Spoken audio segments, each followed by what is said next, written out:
That's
right. It's time for the Dog and Chicken Show.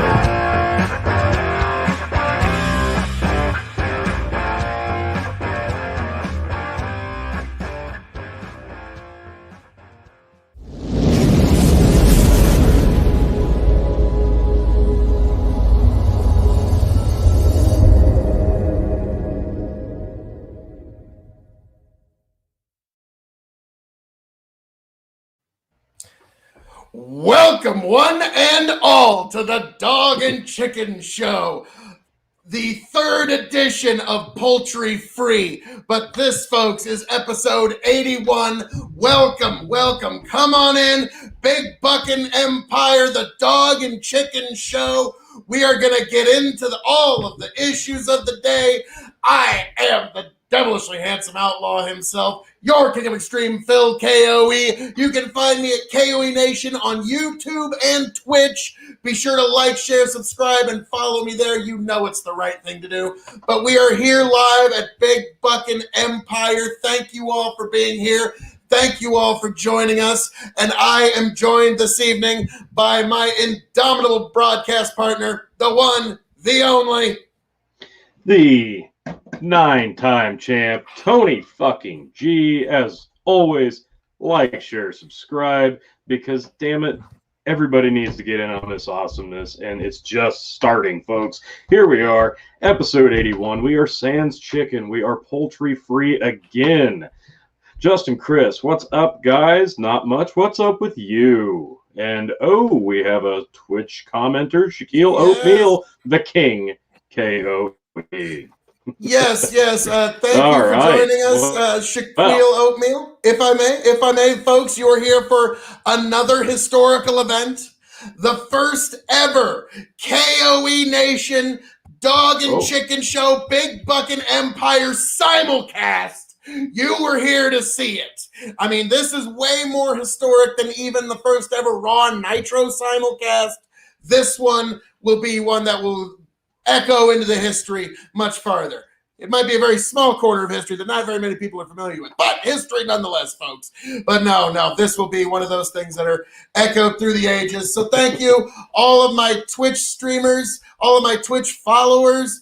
Come on in. The water is fine. We're doing a simulcast here with the Dog and Chicken Show. We're going to get into all of the issues of the day and all the fun times. But yes, like it, share it, subscribe it, follow me. Come on in. But Tony, before we get into some of the more tasty things of this evening, first of all, what are you drinking there, pal? Oh, okay. I guess if you got to come in on my beautiful face, I can get into what I'm drinking this evening. I actually popped open 2 days ago a bottle of G.H. Moom champagne for a video on how to open champagne, which is dropping on Monday at KOE Nation on YouTube. And then on Tuesday, my official review of G.H. Moom. Excellent stuff. And also, folks, if you don't know, I don't know if I'm in or not, Phil. I can't see you. I don't know what's going on. I can see you. I can see you now. Sweet. I can hear you a little bit, but Tony, I don't know what's going on. It seems like every time we go live, I don't know what the hell. Well, I know. I'm not worried about filling voids or anything, but yeah, every time we seem to go live, something always seems to go wrong. But hey, we're apparently up and going now. All right. I don't know what you left off with. I'm sure you probably got about 10 different stories in while I was away. Oh, I was just telling them about GH Moom, and also, folks, listen to this. I opened this 2 days ago. It's still quite carbonated. 2 days later, just save your Teeling Irish whiskey corks, and you will have no problems at all. And yeah, so I found that out. Just find a good whiskey cork that fits your favorite brand of champagne, and this stuff's really good. And on the KOE Nation, on Monday, a bottle and an instructional video on how to open a bottle of champagne, sparkling wine, Prosecco, what have you. And then on Tuesday at the KOE Nation on YouTube, it will be the official, full, in-depth review of GH Moon. So do not miss that. But now, Tony, now that we're done with that, and I'm drinking champagne for this evening, what is it that you are drinking this evening, sir? I've got a couple of things going on here. I usually come down, get set up, and I pour myself a couple of drams just to let them breathe a little bit before we start the show. And I like to have options. I like variety, spice of life. Got to have a little bit of that. So what I've got tonight, I'm trying to kill off this bottle of Chivas Regal 12. I've had it for a while. Just going to try to kill this thing off pretty quick, but, you know, good stuff. Decent blended scotch for the price. But then my quality pour, I got a little bit of Blanton's. Great bourbon. Oh, don't care what all the haters say. Good stuff, either way. We'll get into that later. So, now, Tony, before anybody in the comments, what are we drinking tonight? Yes, let us know what you're drinking. Yes. Oh, we got some more. Well, hello, Justin Modas 3D. Welcome to the show. You're here for history. This is the first ever simulcast between the KOE Nation and Big Buckin' Empire for Thirsty Thursdays. I figured this would be as good a time as any to do so. So welcome. Come on in. The water's fine. But Tony, tell us about your weekend you had. You just give the KOE Nation and the Big Bucket Empire a little preview of what's to come for a certain podcast of yours. I will do that real quick, but first, drinking game words for the night for those of you tuning in to do the drinking game, because of course half of you are. We have a few tonight because they are part of the topics we're going to be covering. I hope you can't wait, because it's going to be a mixed bag tonight, folks. Bear with us and strap the fuck in. We've got chicken, Godzilla, ghosts, bourbon, wrestling, and of course, if my kids interrupt the show. Starting now. All right. So if any of those words are said, take a drink, folks. It's going to be a long ride. So, as Phil alluded to, yes, I do have a little bit of, just a little recap I wanted to give. I teased this on last week's show. My paranormal group, GRIP, did head out to Iowa, almost Illinois, actually. And we were there for we were at this place for about 12 hours. It's called Edinburgh Manor, kind of over by Scotch Grove, Iowa. It's, yeah, like I said, it's basically Illinois. It's about a 6-hour drive for us, and man alive, this place is awesome. I can't suggest it enough. Even if you're in the area, at least drive by this place. It looks cool as hell. I guarantee you it's even cooler on the inside. This is my Facebook page for the paranormal group GRIP, the one that I run. That's actually Edinburgh Manor there on the banner picture. It's huge. It's 2 stories plus a full-size basement that's the full length of both the upper stories. It's pretty amazing. This place closed down in like 2010. It was an asylum kind of for the mentally unstable. It was a poor farm way, way, way, way back when. I think early 1900s, maybe a little before that. I can't remember off the top of my head, but the building's really old.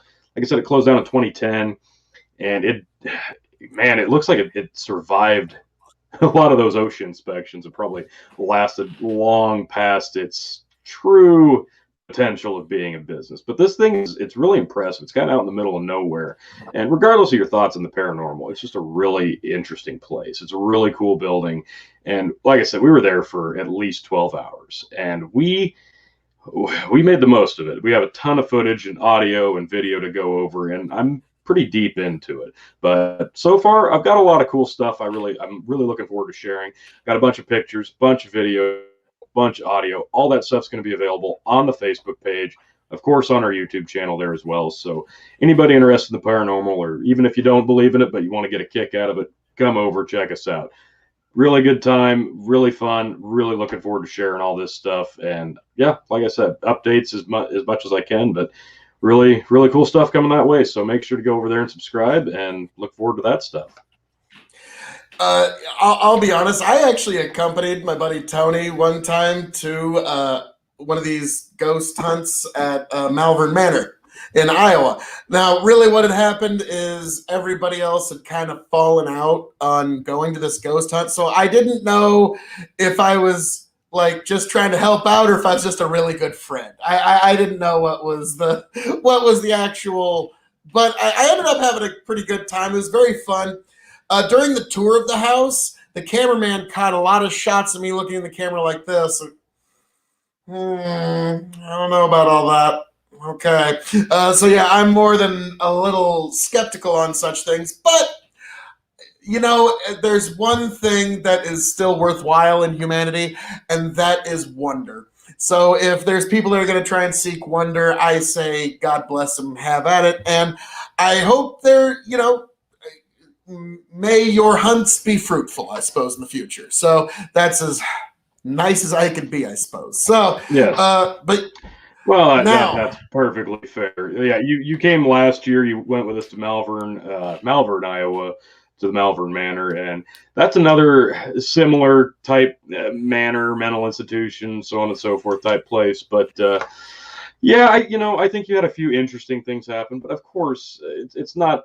It's never going to be one of those experiences where it completely changes and blows your mind to believing in the supernatural and ghosts. Because to be completely frank, I have yet to have that happen to me, and I've been doing this for almost 12 years. So I don't know about all that. It's pretty far in between where that crazy stuff happens. You're gonna tarnish my skeptic cred here. What the hell? But no, it was a really fun time. Like, now, honestly, between you and me, T, I was like, this is the best business model for owning a hotel in the world. You don't have to improve anything. In fact, it decreases the value to improve the building.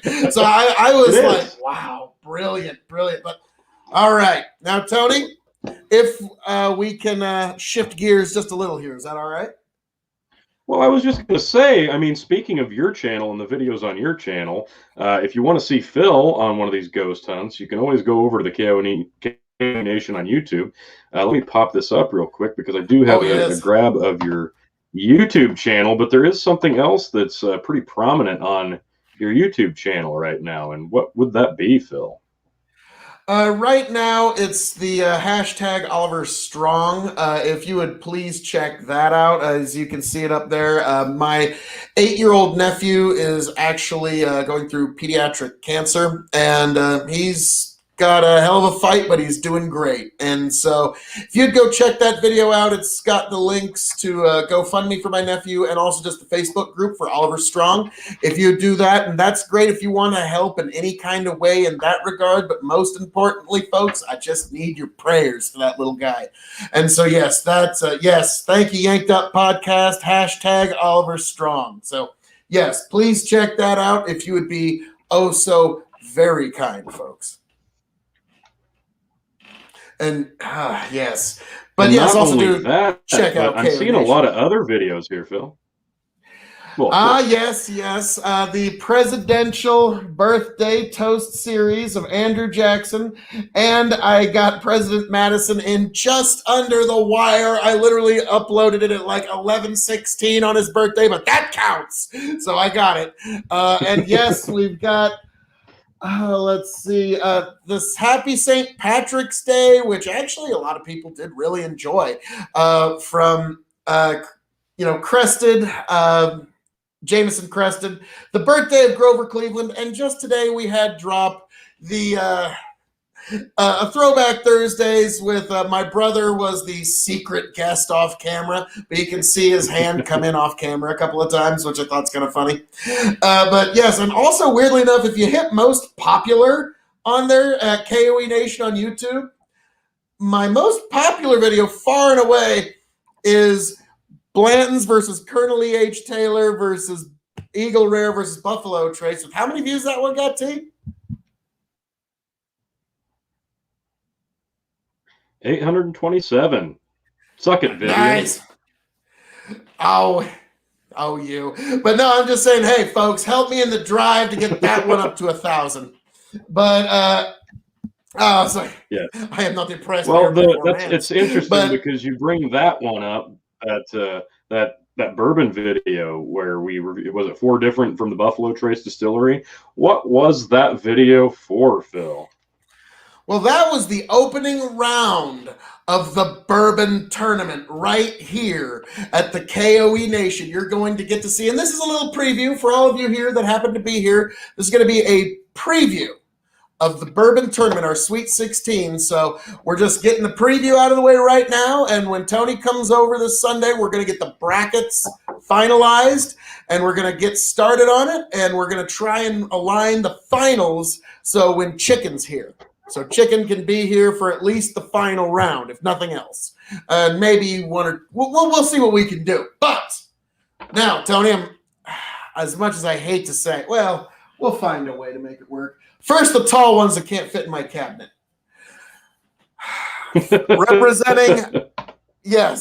representing Buffalo Trace in and of itself, Colonel E.H. Taylor. Amazing stuff, Ascendant stuff, as you can tell, stuff I've thoroughly enjoyed. But don't worry, folks, I have a backup bottle. So do not worry, we'll make it through.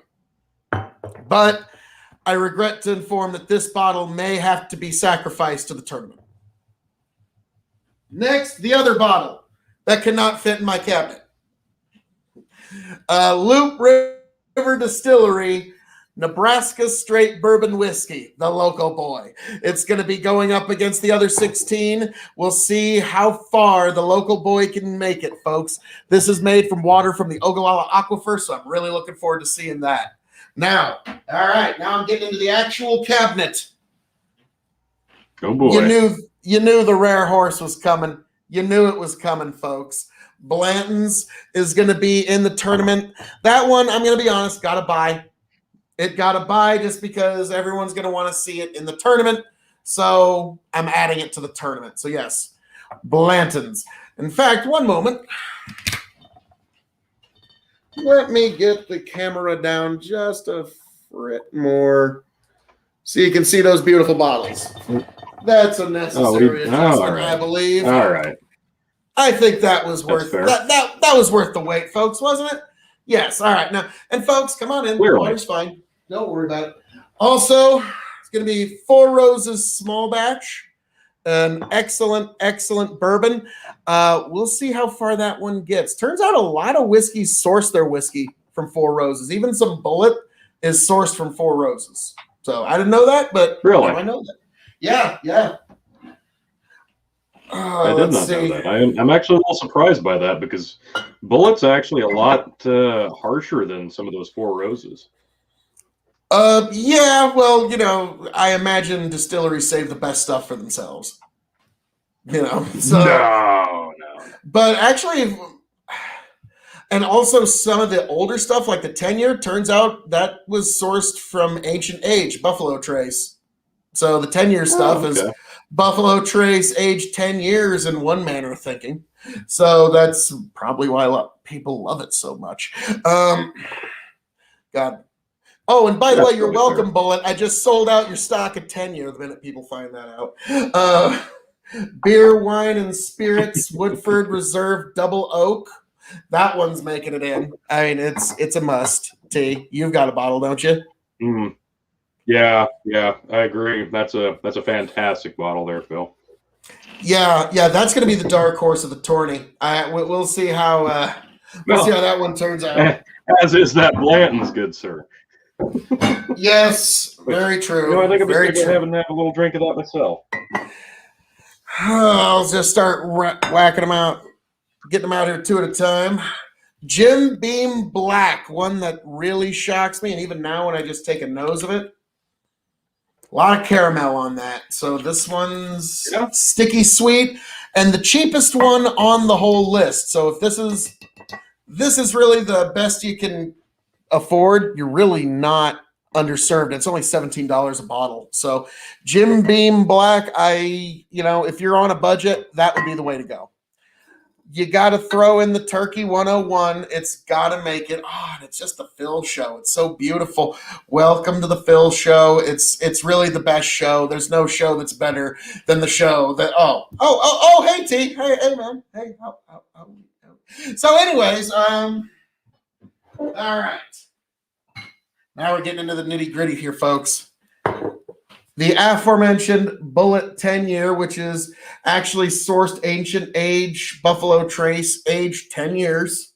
So if you like some of these things down here, you're probably going to like the taste of this down here. When I found that, I was like, oh, golly gee shucks, that just makes this all the worse. Because Tony, I'm sure you might have figured out, I'm kind of a mark for certain distilleries. Has that No, your 20 bottles of Dolmore would totally disagree. It's not 20, but it's close. But anyways, speaking of distilleries that I'm a mark for, Maker's Mark. Come on, that's like a 5-star segue there. Come on. That was beautiful. That was brilliant. All right. It was very nice. Very nice. Yes. So Maker's Mark, the private select, ascendant stuff, you really need to give it a shot, folks. This will be representing Maker's Mark. It beat out Maker's 101. It beat out pretty much everything else, and I am really worried about this one just taking out the whole tournament, Tony. This one's no one wants to give. If I may, it's not completely fair because we do have a couple of store picks there, and as you mentioned, that Woodford double oaked store pick from Lincoln, I got a buy because we were so blown away by that one. But if you can, I'm imagining a lot of the double oak aren't too terribly different than that. If you see a double oak, even if it's not a store pick, grab that up. Love that stuff. The Jim Beam Black, you're right. It's super affordable. It surprised us. It's not going to burn too much. So if you like a spicy bourbon, that's probably not going to be in your wheelhouse. But that Turkey 101 and the Bullet 10-year, super readily available, super affordable. It's a good, smooth, has enough bourbon, like both of those. I love both of them. The Turkey 101 especially. For the price, it's usually $20 a bottle. You almost can't beat that. I think that's really probably going to be one of the shocking runaways is the affordable Turkey 101. But yes, that Maker's Mark store pick, holy crap. And again, folks, if you like the breakdowns, you like the analysis, you like the gradings of all these bourbons, get back over to the KOE Nation because we have all the entry videos, all of the reviews, getting these into the tournament ready to go for you on his page. What's left? Yeah, it was over 40 bourbons to get to this point because we gave every decent bourbon in a distillery's line its fair chance, folks. And when this is done, you will know what's the bourbon you need to go for the bourbon of extreme. But yeah, so what's next is a spicy meatball in Booker's. This is Tony, it's one you tend to like, but boy, it's a little spicy. So it's a very high ABV. Yeah, that's a good one. What batch is yours, Phil? Mine is the kitchen table batch, which its ABV is 64%, 128 proof, and aged 6 years, 7 days. How about yours, T? Okay. I've got the pigskin batch. This is 63.65 ABV, 127.3 proof. But, boy, you tried some of this the other night when you come by, and it tickled the whole way down, didn't it? Yeah, it's a spicy meatball. That one, your pigskin batch is just, I was breathing fire when I was done with it. So that one was really, that one will stand out if we put that one in the tournament. And there's really not much of this one left. So we might be dipping into both batches, folks, or we might, I don't know. We'll figure out what we're going to do. But regardless, Booker's has got to be in it. You folks want to know how Booker's and Blanton's compare to these other ones, and we're going to give it to you at the KOE Nation on YouTube. Definitely check it out, but also like, share, subscribe right here at Big Bucket Empire. The next one, Tony, one of your bottles again, yes. Mitcher's small batch bourbon. This is really the Mitcher's rye took us by surprise. It's one of the best ryes I've ever had. They're single barrel. So we decided we kind of have to give Mitcher's a pass into the tournament. So do all those bottles about bourbon included for drinking game? I don't. What do you suppose that means, there, T? Well, I mean, I think he's expecting you to drink each one of those bottles anytime we say a drinking word. No. I'm sipping on wine this evening. My God, man. No, that's what the tournament's for. Okay, yeah, you're sipping on wine. Yeah, all right, that's fair. You got all this great bourbon in front of you, and you're sipping wine tonight. I get it because again, it's 16 bourbons, so you don't want to have palate fatigue heading into the 16. Yeah, I'm saving my palate and my stomach for this weekend when we get into the first round, T. You and me, and you better call anybody else that you want to bring along because we might just have to get into it this weekend. So, all right. Now we got a couple of bottles with cult followings, and I'm not exactly in the cult. Evan Williams White Label. Bourbon is one of the drinking words, and we've been saying it a lot. Damn it. All right. Well, folks at home, I guess I got to take a few. Tony, you did this on purpose, didn't you? Yeah, well, I probably didn't. I didn't think about it when I made the drinking words, but it is what it is. All right, another cult following bottle. Old Forester 1920. Excellent stuff. A lot of people love this stuff. And I'm looking forward to seeing how it does here because it's good stuff. But I'm wondering if it holds up to a blind flight test like we're going to be doing. And then let's see. We've only got a few short ones left, folks. Looks like 2 bottles left unless 1, 2, 3, 4, 5, 6, 7, 8, 9, 10, 11, 12, 13, 14, 15. Let's see. Where is number 16? What are we missing? What are we missing? What could we be missing? Oh, there it is. It was hiding. Oh, no. Knob Creek 15. Uh-oh. Ah, yes. Yes. Knob Creek 15. An excellent one. I thought it was going to be an oak bomb. It really wasn't. And now the last 2 entrants are non-Kentucky. To go along with our Nebraska local boy, 2 non-Kentucky entrants. TX Bourbon. I'm throwing it in the deep waters because TX whiskey is one of the greatest whiskeys of all time, but it's a blended whiskey, so you can't call it bourbon, so we can't enter it in the tournament. But if you have a chance to allow that nectar, that ambrosia of just marvelousness to touch your lips, that is TX whiskey, definitely take the chance, folks. And last but certainly not least, we're entering Breckenridge Bourbon from Breckenridge, Colorado. So a non-Kentucky local boy is going to be making their entrant, folks. So this is going to be the Sweet 16 Bourbon Tournament. And folks, we're going to be doing it in rounds of 4. 4 whiskeys will go against each other in a blind flight.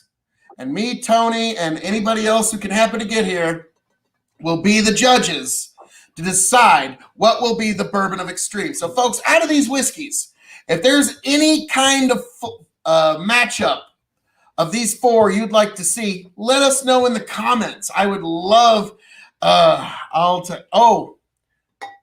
Justin, you would really love this or the 12. There's really not a lot of difference between the 2. I was shocked. I figured there'd be a lot more difference between the 15 and the 12, but you would really love this stuff. So, Justin, if you can make it a lot of folks don't know he's halfway across the state, but this is a rather large state. So, but if you can make it on over, you're a judge too.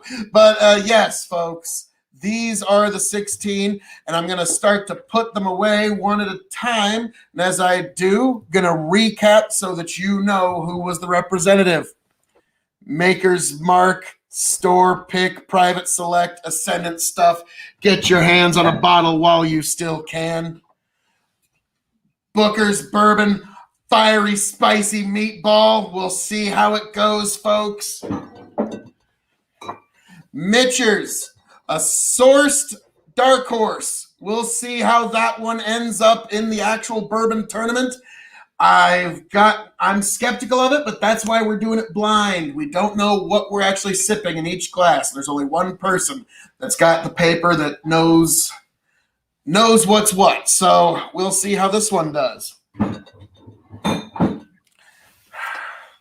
The cult followings, Evan Williams and Old Forester 1920. We'll see if their cults are worthy or not.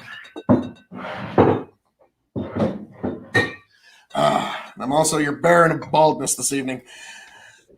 TX Whiskey, Knob Creek 15. Let's be frank, T. You know how this head-to-head would go.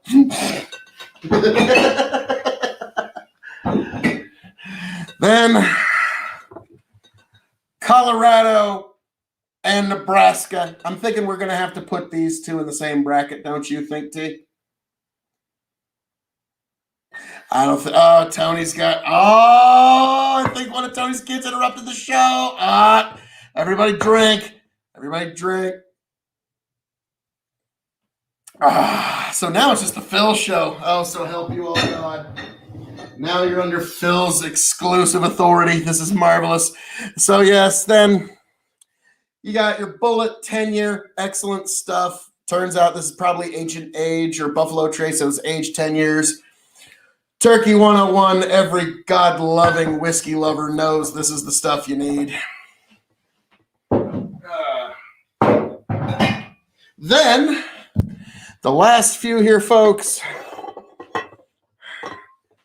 Jim Beam Black, Four Roses, small batch, excellent stuff all around. $17, your best value whiskey. Yes. Phil. Thank you, Justin. Drank Knob Creek back in the day. Excellent stuff. Yes, my adoring fans. Phil. But yeah, you make it this way, Justin. You're a judge too. Woodford Reserve Double Oak, something you need to get your hands on. And then, last but certainly not least, the two representatives of Buffalo Trace, Colonel E. H. Taylor, Ascendant Stuff, and Blanton's. You want to know how the big sacred horse stacks up against all these other whiskeys. Is it worth the hype? Can it defeat these other 16 challengers? Does it deserve the reputation it has? You will find out very soon at the bourbon tournament, folks. But this was our preview, just to kind of give you a taste, give you an idea of what's coming. I was giving a preview the last time I was doing a KOE Nation stream, but duty called and my personal life pulled me away. And so, folks, we've got, I think I'll just leave that nice little horse right there because it's awesome. And now I can move my champagne back up front. And so, yes, folks, that is the Bourbon Tournament preview. And it's going down at the KOE Nation on YouTube exclusively. So be sure to like, share, subscribe. Yes, my adoring public, they just need me. Phil, you're so awesome. Phil. Yes, I know. So now Tony has your technical difficulty and or child interruption convalesced. Welcome. I don't know. I had to restart. Thank you. I had to restart my computer. I don't know.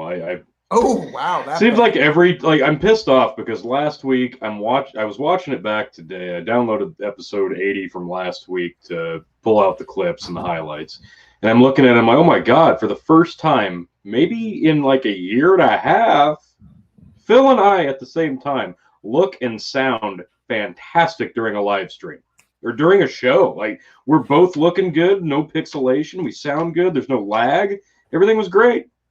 And literally, I cut the clips down. I save the file. I go to play it, and it's just all blurry as shit. And I'm like, oh, that can't be good. That's got to be a bad omen, right? Well, here we are. And I had to refresh like 3 times. And finally just said, fuck it, and had to restart my computer. So, hey, all right. Well, we're 35 minutes into this thing. Good job. Man. Good job, guys. We did it. Luckily for you, Tony, there we go. I'm never at a loss for words. Hey, there you go. So I was able to push through. I didn't feel too bad about leaving you. So let's start this off. We've got some current event stuff to talk about. I think the first one we were going to talk about, you wanted to touch a little bit on this. I don't know a whole lot about this one, so maybe you can enlighten myself and the viewers about what the details are here, what's going on, why does this matter? And this is from ABC News. Biden says he supports reforming Senate filibuster in ABC News exclusive interview. President Joe Biden on Tuesday said he supports changing the Senate's filibuster rule back to requiring senators to talk on the floor to hold up a bill. The first time he has endorsed reforming a procedure the White House has for weeks insisted the president is opposed to eliminating. The comments made in an exclusive interview with ABC News' George Stephanopoulos could galvanize reform advocates who argue that the legislative filibuster is stemming Biden's agenda in a narrowly divided Senate. So, Phil, what does this mean for us, and why is it something we should care about? Well, I actually was on a panel the other day on Prime K's panel, the Dylan Burns show. Sorry, I've just been all over the place lately, folks. But I was on hang on, Ursula. Hey, everyone, we need to save chicken from his overlords before he never eats another taco again, because it'd be, oh my lord, our poor chicken. But anyways, long story. Dang it. But so anyways, I was on the Dylan Burns podcast, Dylan Burns TV, and we actually had a discussion about the filibuster. Now, unfortunately, there was other people on that show, and so it wasn't just the King of Extreme giving you a filibuster about the filibuster, why we need to keep the filibuster. So I know, but here, folks, you can get the completely unfiltered, unsanitized, unhomogenized, unpasteurized take from your King of Extreme. So what I was basically getting at is, guess what, folks? In our legislature, we have no other mechanism that forces compromise between both sides of the aisle. There is none left. And when this is gone, that's it. It's a race to the bottom of who can push through their favorite political sacred cows, when they've got the thinnest of majorities, and push through those sacred cows they shall. And, there's a lot of things the left want to get done. There's a lot of things that the right are going to get done when they get Congress back. And you're going to wish that there was at least one mechanism that forced a little bit of compromise. And like I was saying the other night on that very show, tick-tock goes the clock, Democrats. You have 22 months left until you lose the House and perhaps the Senate.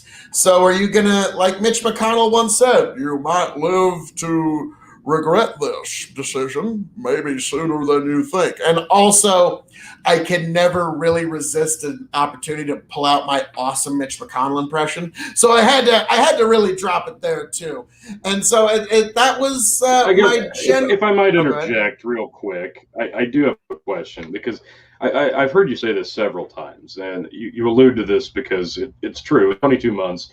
The Democrats will eventually potentially lose control of the entire government, which right now they do have a stranglehold on.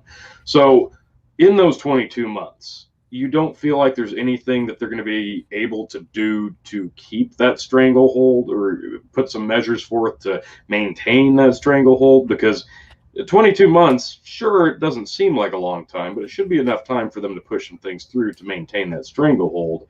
And likewise, there's not something of a contingency plan in place if a filibuster were to go away. There's not something we could see it evolve into or something replace it in general. Well, in regards to what can they do in these 22 months and what can they push through, on a lot of things, Biden's choices are really just continue to do what Trump was doing or fail. Those are really his choices. Well, he's not doing that at all. Yeah, well, I mean, like even at the border, where we're seeing that, like he's got some very limited choices here, and we don't do these things because we like them. We do it because there's much worse alternatives, and so this is. He does have a very interesting crossroads because today he did just say he's on for reforming some measure the filibuster. We will see what that becomes, and again. When the shoe's on the other foot, Democrats remember that turnabout's fair play. So, I mean, that's, there's going to be a lot of complaining when the right wing starts to takes back government and starts to push through some of their sacred cows. And then people are going to kind of start to chafe and wonder about this whole filibuster thing, because I've always noticed that for people on the left, the only institutions that need reforming are the ones that don't go their way. Have you ever noticed that? Like the minute an institution doesn't go their way anymore, suddenly it all needs all this reform. So we will see what happens. But again, it's a point that I've also made many times is that if you can't get at least 60 votes to pass something, maybe it's not as valuable to the American people as you'd like to think it is. So, I mean, there's a lot of things I'd like to get through, but guess what? Apparently, most of America don't agree with me. I need to go to fucking the elections and try to get some of this shit passed. Them's the bricks. That's what sucks. That's the frustrating thing about democracy is sometimes it doesn't go your way. Well, no, and that's the whole. That's basically that's just how the entire voting process works. Sometimes it's going to go your way, sometimes it's not going to go your way. And the real reason it's structured like that is because if it stopped doing that, if we just got our way and then that was the end goal, we really wouldn't need to be electing new officials at any point. We basically just have the things that certain groups and certain states and certain people wanted, and that would be it. But it doesn't work that way, because if you don't mix these things up, then our current structure of government doesn't really have a purpose to exist anymore. My God, they would sure hate to see that happen. Oh, sheesh, Tony, be still my beating heart. But no, I kid. But, well, again, there really isn't any mechanism left for compromise in our Congress. So I think we're past the point of being able to compromise, not just in a civil way, but compromise, period, because over the last, 5, maybe 6 years in the government, it's gotten a lot more cutthroat, I feel, especially in our lifetime. I feel like it's just gotten to the point where there never really was any reaching across the aisle, because that was always just it was a buzzword saying, you just said it to make it sound good. But it's really true now. There really is no compromise. There is no reaching across the aisle. Even in a time of crisis in the last year, how much real reaching across the aisle was there? I'm looking back through our old shows from a year ago, right? I'm trying to pull some clips from 2020 shows. And for about 2 weeks, I was actually watching us discuss the topics of the day. And a few times I'm actually watching us go, oh, they really are compromising. They really are talking about reaching across the aisle. And Chicken would bring up, like, this is great. It's not going to last, but this is great for the short term being. And exactly, we got past that about 2-week barrier, and it was right back to normal. It was right back to the mudslinging. It was right back to throwing each other under the bus and putting up barricades to prevent anything from happening on both sides. And that was right when we were getting into the heart of the pandemic. And it was really unfortunate to see that even that temporary truce could only last not even a month, really, if you want to go back and look at it. So you're right. We're to the point where there is no compromise. There is no accepting small defeats, because at this point, every defeat is going to be a monumental defeat to the party's eye. Sorry, I had to keep my singing voice in fetch. You know you love the king of extreme. But in all honesty, I'm gonna remember a quote from a very famous YouTuber, the Amazing Atheist, and he was talking about compromise. And I'm gonna go by his quote as much as I can remember it. And there is one lurid word, so children, cover your ears, cover your gentle ears. But he said, I don't understand why everybody's pussy gets so wet whenever we hear about reaching across the aisle. I don't understand it. Nobody actually believes it. Nobody actually wants it. And yes, it's something that we keep listening to and keep thinking. And now, end quote. That's something I think is kind of funny because we are in this era where no one's willing to compromise on shit. No. And now we've got people in Congress accusing each other of trying to get each other killed. And I just don't see how you come back from that. Like, I don't see how we walk this back. Urasama, there was so much reaching across the aisle that they sent the American people about $2,500 each during the last year for Corona aid, but Bill Gates got $3.5 billion from the same bill. Well, Well, he needed it. I was about to say. He needs it. He's more important. He's more important than you. He's more important than all of us. Like, come on. Who needs him more than Bill Gates? Like, he's got stuff and things to do, and he needs that money. Like, come on. Urasama, seems like working together for the American people doesn't exist. So why does the government exist to fight over screwing us over? Smiley face, laughy face. Yeah. Unfortunately, this last COVID bill, what I called it was the blue state bailout, because it was, yes, like it, share it, sub on this. You know it's the right thing to. Ooh, that was close. Oh, crystal glass. Oh. You survived. But yes, like, share, sub. But yeah, I call this the blue state bailout because this was a lot of Democrat pork that got handed around this time around. So, hey, elections have consequences, so the Democrats are going to hand out money to their constituents. That's the way this works. Let's touch on that real quick. That's going to be the talk of the town right now. A lot of people listening probably got their stimulus already or expecting to see it very, very soon. And right now, what was the number? Was it 1.9 trillion? How much did we spend on this? Yep, 1.9 trillion. And about 3 to 5%. $1,500 per person per child. Which was about 3% of the entire bill. It wasn't much. No, yeah, exactly. Like 3 to 5% of it actually got to the public. And I get it. Like, a lot of the people that this is going to, they truly needed money, but they needed this money months and months and months ago. And unfortunately, they didn't get much. Like Urasama said just a second ago, during that whole crisis last year, about $2,500 each per person, when they needed this money plus a hell of a lot more last year, when everything was shut down, when businesses were going under, when people weren't even allowed to go to damn work. That's when we needed the money the most. And unfortunately, it's coming too late, too little too late for a lot of people, I feel like. It's nice that it's coming now. Sure. It's like, sorry, here you go. This maybe makes up for it for some of you. But at the same time, like you said, 3 to 5%.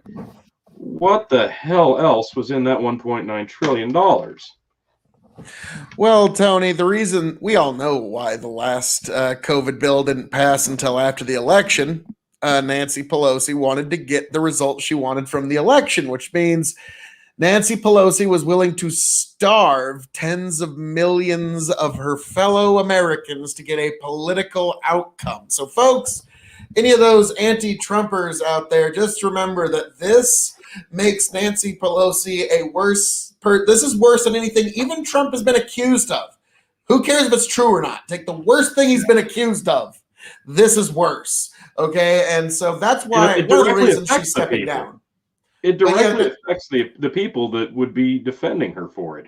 So it's blatant just homerism to the Democratic Party, in my opinion, because it doesn't matter how you want to look at it. Like you're right, there was a ton of pushback from the Democrats, from Trump wanting to upgrade the amount of money that people would be receiving, to making it go through faster. There was so much pushback, but you knew that was going to happen because the things that they were suggesting into the bill, you knew that the Republicans were to go against it just on principle, on their beliefs.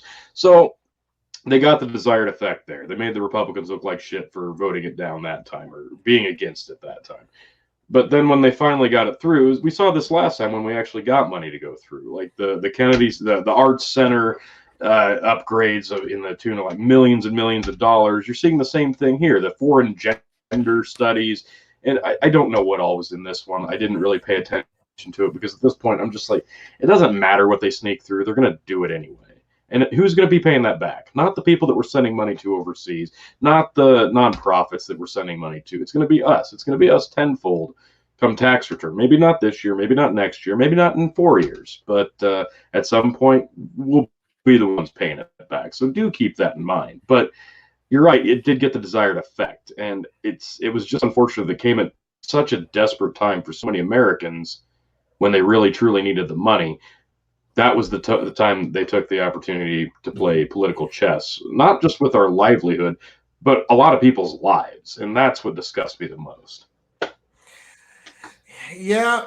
Unfortunately, a lot of folks found out that the so-called experts and the 500 lying, backstabbing shitheads that make up our Congress shockingly didn't have their best interests at heart. What? Who would have thunk it? And also, like, the timing of that vaccine coming out. Boy, that was unfortunate. But yeah, that was unfortunate with that one. But yeah, folks. So that depends who you ask on that. Yeah, so folks, unless you want the next stimulus to be $27 trillion, and you're going to see another $1,200 check out of it, and instead the Democrats are going to try and buy the entire world, things like the filibuster should probably stick around. Urasama, if you want my honest opinion, they need people so desperate that they'll throw away hope of a small business economy and just accept UBI from now on.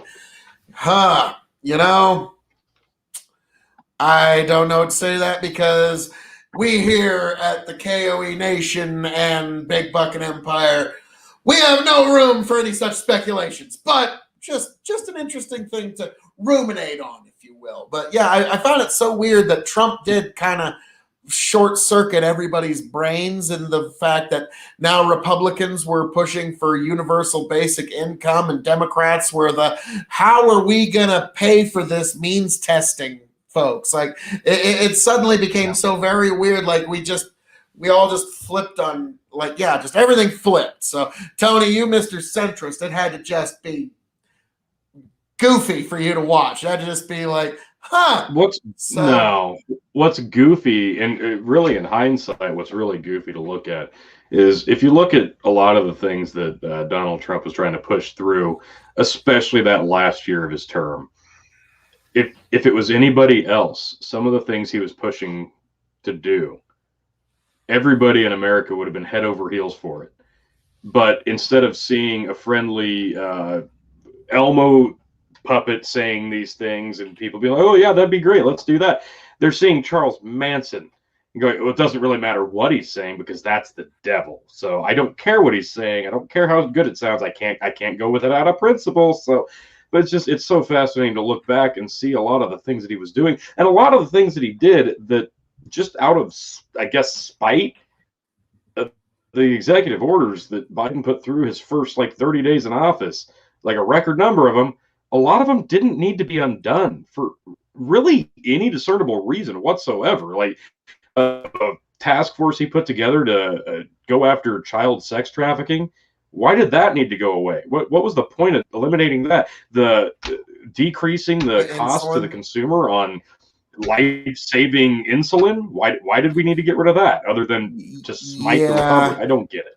That one alone might be why Biden doesn't run for re-election, is just that one particular thing is just such a power, because the Democrats, the number one issue that they pull the best on is healthcare. And if you've got one tiny little dent in your armor anywhere on healthcare, the Republicans can just grab it like a fish hook and rip it open. So that's where I think Biden's probably not running for re-election in 2024 on that alone. I couldn't believe the amount of people. Well, I couldn't believe the amount of people that I saw once that became a thing that were actually defending it. Like, well, no, because that was really only to a small percentage of actual consumers, and really it was only in cases where it was already affordable for those people anyway. But the fuck it was. You are so fucking head up your ass at this point that I have nothing to say to you, because anybody who supports making life-saving drugs and treatments and medicines unaffordable to the common person, if you're defending that practice, I'm sorry, just you need to check your morals, because anybody who preaches for universal health care then defends getting rid of affordable insulin, it's not about your morals anymore. It's just about you being right about your political stance. God, I hate to agree, but I'm going to agree with that one. So, yeah, now, goodness gracious.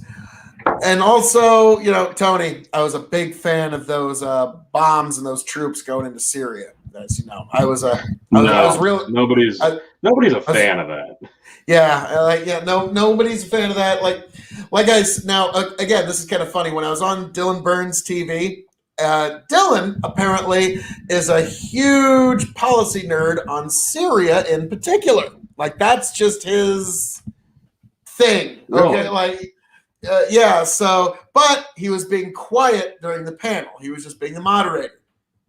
So when I'm going off on my whole Joe Biden in less than 50 days has injected America into a new war, and war we hadn't been into, there was no need for it. They were already in a civil war. What did we hope to accomplish after a decade of civil war, bombing their piles of rubble into slightly smaller piles of rubble? We're not on the threat of speaking Syrian tomorrow, folks. There's no need for this. The government never even gave you a good value proposition as to why we should be doing this. The fact that there's somebody on this panel that might be able to give you a better value proposition than your own government is fucking appalling. And now here's the funny thing, Tony. I didn't know his stance, but I am a poker player. So I could see that he wanted to shove a clown cream pie through the internet, through the camera into my face. So it was quite amazing. It was unto itself. And then when I watched his video about his perspective, he's like, I can't believe these grifter conservatives that are saying Biden's getting us into a new war. Like, oh, goody. I just walked right into that one. And so, that was amazing. It was a fun time. Yeah. I think a novice poker player watching that stream could see the visible frustration's not even the appropriate word here, but yeah, his body language is pretty damn apparent. And you were in rare form that evening. You were pretty much on point with how you wanted to get that point across, and that made it all the worse for everybody else. I don't know if there was anybody on the panel that night that agreed with anything you said about that. Well, I'm used to that. Like, last time I was on Prime's panel, somebody paid $10 to mute me for 10 minutes. And right before the mute hit, I was like, any last things you'd like to say, Phil? Two things. I love seeing capitalism at work, and your boos mean nothing to me. I've seen what makes you cheer. And so, Well done. I've been on rare form for, let's be frank, every single time I get in front of the 35 camera. years, right? Yes. For 35 solid years, I have been in rare form. So it is what it is, T. But so, Tony, what is the next current event? Because I've already, dominated Joe Biden. He's basically ready to just surrender the office to me because he knows it's the right thing to do at this point. Well, yeah. So keeping in line with the Joe Biden talk, but you mentioned Syria, so let's talk a little bit about some, some other world topics as it pertains to our commander-in-chief, Joe Biden. He's had a bit of a busy week, I guess you could say. He's making new friends. He's going and doing stuff and things, and he's saying things that Donald Trump would have been lynched for. Like this one from ABC News. Putin challenges Biden to debate after president calls him a quote-unquote killer. Russian President Vladimir Putin has reacted to President Joe Biden calling him a quote-unquote killer by challenging Biden to take part in a conversation with him broadcast live online. I've just thought of this now, Putin told a Russian state television reporter. I want to propose to President Biden to continue our discussion, but on the condition that we do it basically live, as it's called, without any delays and directly in an open, direct discussion. It seems to me that would be interesting for the people of Russia and for the people of the United States. Thoughts, Bill? Good God. Oh, good God. Like, Putin, like, you just don't fuck with Vladimir Putin, because yes, I certainly can. But Vladimir Putin just kind of figured out Biden can't perform live. And so he's like, oh, come on live on the stage. No. Like the minute he starts going off of, well, is there a question? And then his feed gets cut. The president's feed gets cut. The president's feed gets cut. Tony, the motherfucking president's feed gets cut in the middle of a fucking sentence. Oh, kind of like that. Is anybody listening to how yes? Is anybody listening to how fucking insane that is? Okay? Like, all right, Tony, in the middle of this sentence, I want you to do that again. All right, American people, there's something you need to know. They just told me that the aliens are real and that they're actually... I'm sorry, we had to stop and touch. We have a wonderful news story here from a local government. The local duck race happened, and it looks like Plucky came in first place. Let's give a round of applause to Plucky. Yeah, like that should not be a possibility with motherfucking President of the United States, folks. That one, like, whether you love or hate Biden, that one, I just like, I was just taken aback. I'm glad Putin said it, because it's just the most ludicrous concept. Anybody who's familiar with anything that Joe Biden does in terms of, live television or public speaking, no, it's just a preposterous thing to say or propose, because he can't do it. Now, granted, I will say this, he did do a lot better during the presidential debates than I think any of us expected him to do. I don't know how they managed to do that. Well, the expectation was so low. That's okay. That's true, because we were saying he's going to get the floor wiped with him, and so long we as he had a didn't bit of a shit. So long as he didn't shit himself or have a medical episode on the stage and strung together coherent sentences, people are gonna be like, he amazing. Made it through. Yeah. I think we gave him brownie points just for that alone, but at the same time, we were all kind of pulling Trump's way, expecting him to just, win those handily. But he did manage to get through this, and there was only a few times where I'm just like, oh man, that was terrible. Oh man, he really drowned himself there. Oh wow, is he even coherently saying that? It was still better than we expected, but now he's been sworn in, and now he just now. How long did it take? It's the longest since anybody's gone from being sworn into office to making an actual address to America.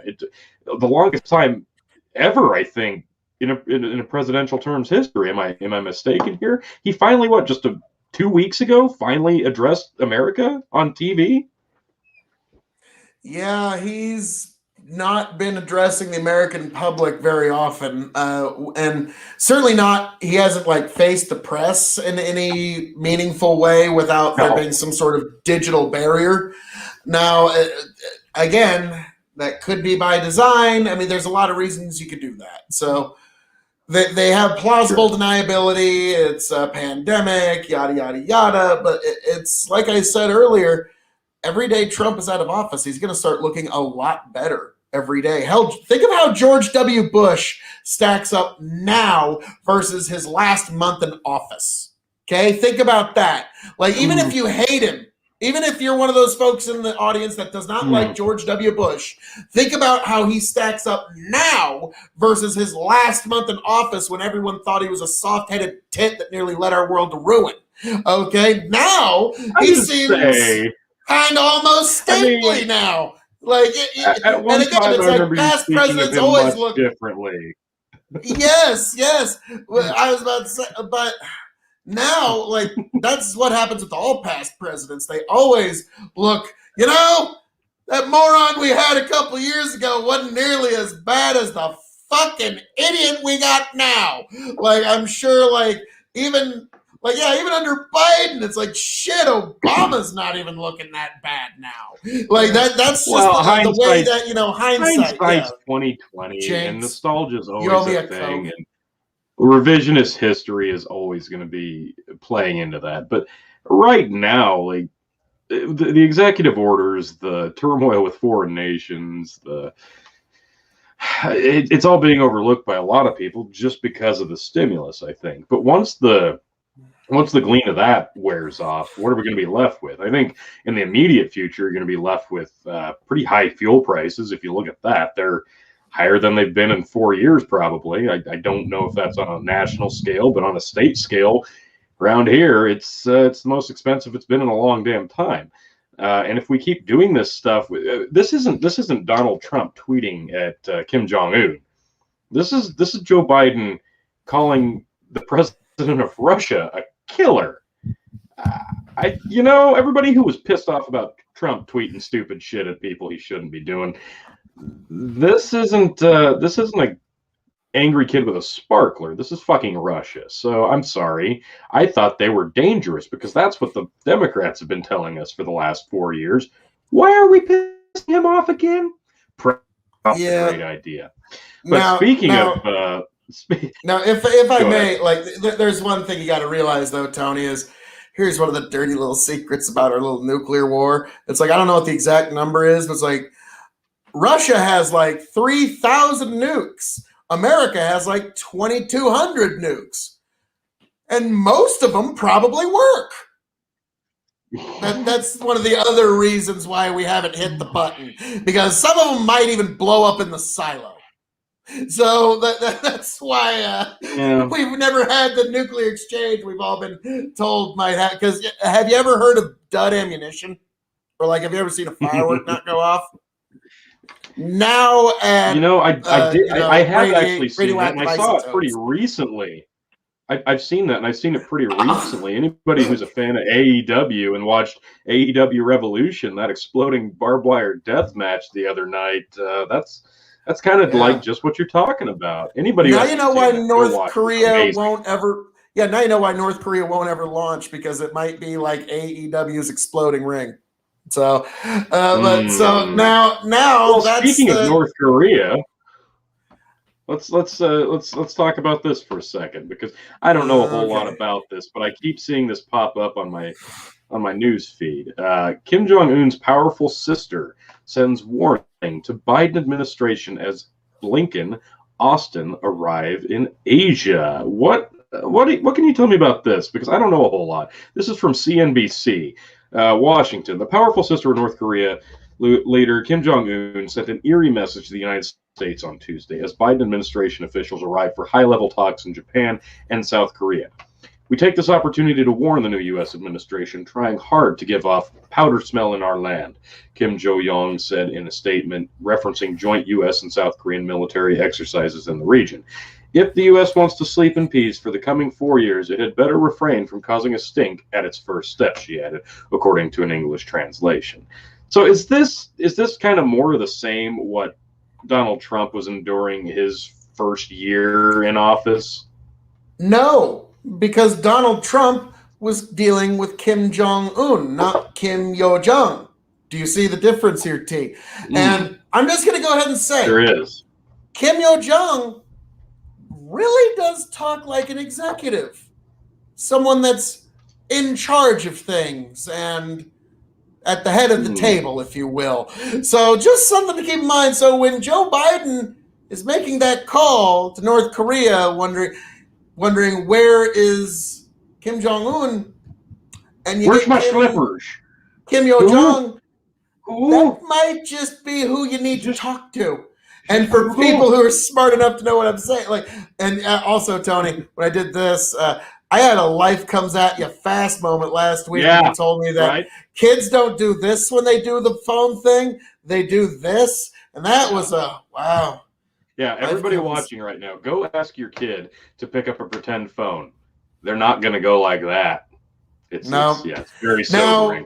Now in North Korea they might, because they're still picking up landlines. So if they're allowed to pick up a phone. Well, the executives are. So, okay. But yeah, so that's what I'm saying is Kim Yo Jong or Gong, I'm sorry, might be who's running the show. I don't know. We will have to see. Speculation on whoever's leading North Korea aside, it does feel a bit to me like some idle threats just to look like a big At least diplomacy, she seems to be running the diplomacy show. Sure. Anyways. Sure, that's fine. That's completely fair. But like when Don't kidnap me, North Korea. when Donald Trump was making the tweets at Kim Jong-un, and there was a bit of turmoil there, but it did eventually end up in him meeting with Kim Jong-un. So is that kind of what this is, where we're just trying to establish a little bit of dominance because it's that little man syndrome, picking a fight in the bar like, well, I could get my ass kicked by most of these people, so if I act real tough and I put up a big stink, maybe nobody's going to fuck with me. Is that kind of what this is again? Maybe, but also keep in mind, I keep saying that, like, Kim Yo-gong, whenever a new executive takes over, they have to do a big boss move. They have to shake things up. They have to do something that tells everybody I'm in charge. And smack talking the newly elected president of the United States, that's a pretty big power move. I suspect that's a pretty big power move within North Korean culture. I suspect that's like a Donald Trump, we're going to build the wall and make Mexico pay for it.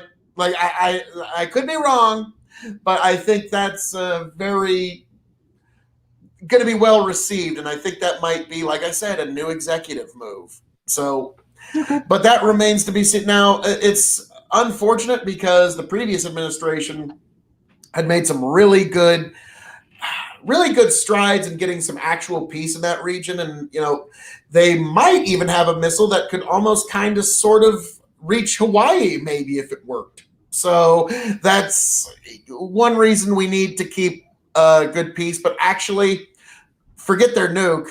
They've got enough artillery pointed at the south that they could basically flatten Seoul in 30 minutes before we could even react.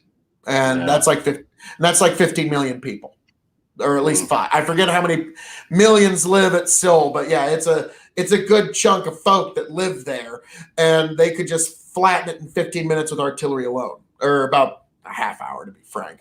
And so that's why we've been at such a precarious position for all these years. And for a while, we didn't have nearly the same amount of tension. Now, whether Biden can maintain that remains to be seen. This is his first kind of overture to North Korea, and that olive branch is getting slapped away. So we will see what happens in the future. So fun times, folks.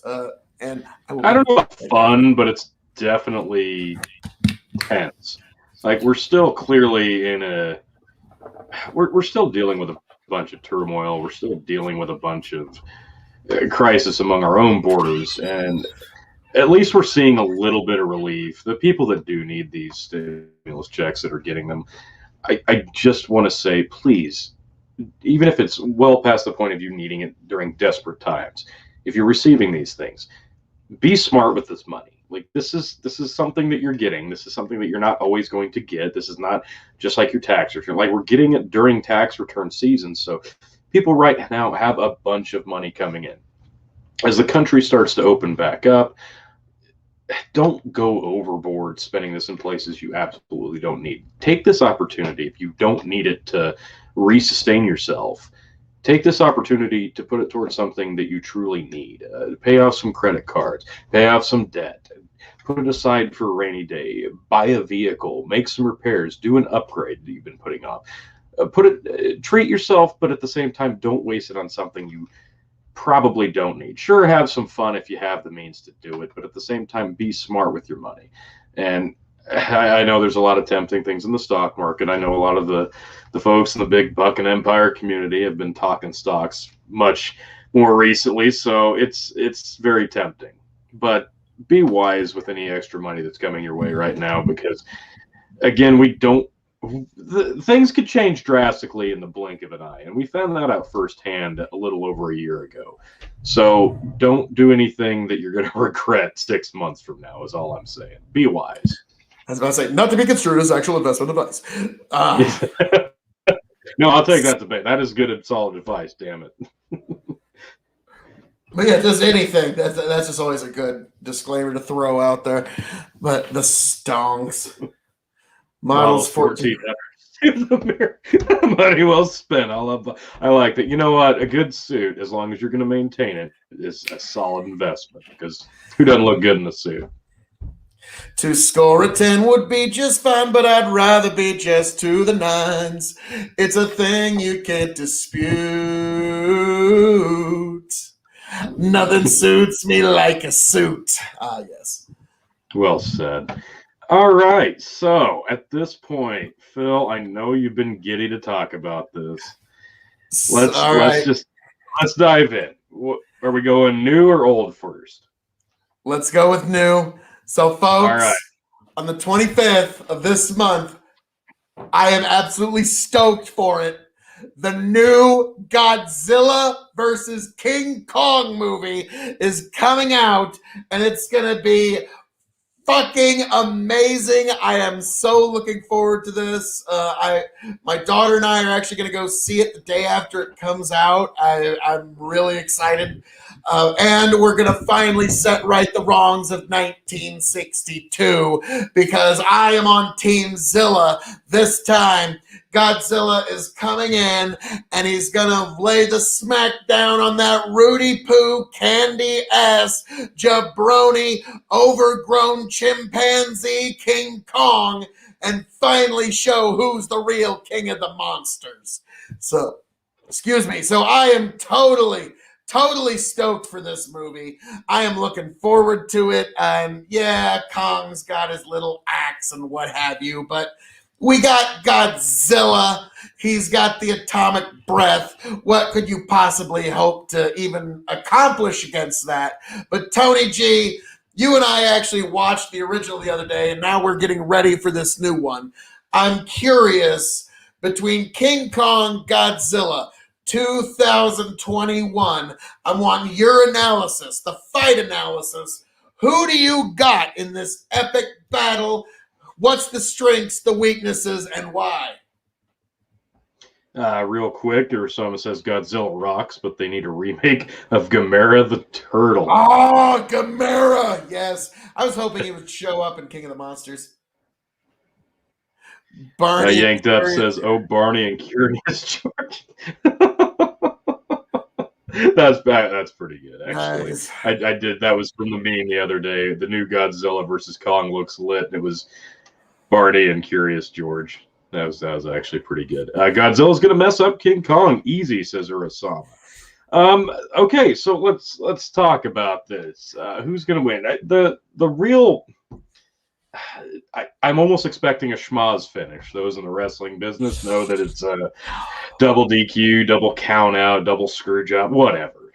But can you really have a winner in this without setting up another sequel or another rematch in the future? But personally, I think it's pretty simple that Godzilla has to win this. But the classic trope is King Kong's got the brains. He's ingenuitive. He does different things because he's got the monkey brain, the super smarts. He can hide, he can set traps, he can use weapons because he's just smarter than Godzilla. But yes, of course, the atomic breath of Godzilla, you can't even compete with that. Now, in the original, when they fought, the atomic breath was not nearly as devastating to Kong as it should have been. And let's be frank, Kong was given quite a few enhancements that really weren't fair to the classic King Kong character, because the real Godzilla is 3 to 4 times the size of actual King Kong. So they blew him up quite a bit. Plus, they gave him the power of electricity. He's on the juice. Exactly. They juiced him with an electrical storm. It wasn't a fair fight. It wasn't true to form. Unfortunately, King Kong won that fight. I'm sorry if you're a fan of King Kong, but he did win that fight. And I'm a huge Godzilla fan, and I was so disappointed. That was one of my favorite movies growing up. And that's the one thing that I'm worried about, Tony, because we got our kayfabe, but then there's also the backstage politics. Exactly. This is an American production, and every single American Hollywood anything was inspired by the original King Kong movie. That's what even inspired the original Godzilla, was the King Kong movie. So the folks in Hollywood are, I'm afraid, might favor King Kong a little too much, but at the same time, this entire franchise is the house Godzilla built. Yes. So that's why this is an unstoppable force, immovable object. We're going to see, now again, Godzilla, he's got his unbelievable fire breath, and he's almost as old as our planet Earth. He's like timeless, almost immortal. Kong's been alive for maybe 100 years, if that. And I just don't see how King Kong could possibly pull this out unless there was some schmozzery. And Tony, oh, damn it. Mm.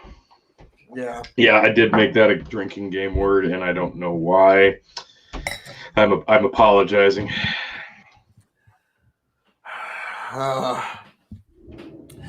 Yeah, I don't think we're gonna see, like, if you saw the last King of the Monsters, like, yeah, they definitely kicked up Rodan like that. He went from to pretty awesome in that movie. But so yeah, let's talk about that. Now, I have not, believe it or not, I haven't seen the last 2 installments of Godzilla because, of course, drink. But I don't know if you can believe this or not. I don't get to see a lot of movies. And the little bit I did get to watch, I was busy kind of burning through the Marvel franchise. So I do have a list of movies that I need to get through. This is one of those series I need to get through quickly because I do want to see this. I've seen the original. I hadn't seen it in a long, long time, but I was familiar with the ending fight scene with Kong. And we did watch the movie again the other day, and I watched the fight scene again for the first time in a couple of years. And I'm of a couple schools of thought on this, so let's talk a little bit about the original real quick. We can, yes. But before we get into, I'll get into my super secret surprise of the new movie because we'll get into what we think the finish might be after we. Well, okay. We're talking about this almost like it's a wrestle match. What's the finish? Because let's be frank, this is classical professional wrestling promotion. Unstoppable force, immovable object. You have to pay to see what happens when they finally touch. It's classic. Okay. So we'll get into the finish in a bit, but there's a couple of things you want to say about the classic, T, so let it rip. Well, now I remember specifically when I was a kid, I liked King of the Monsters as well.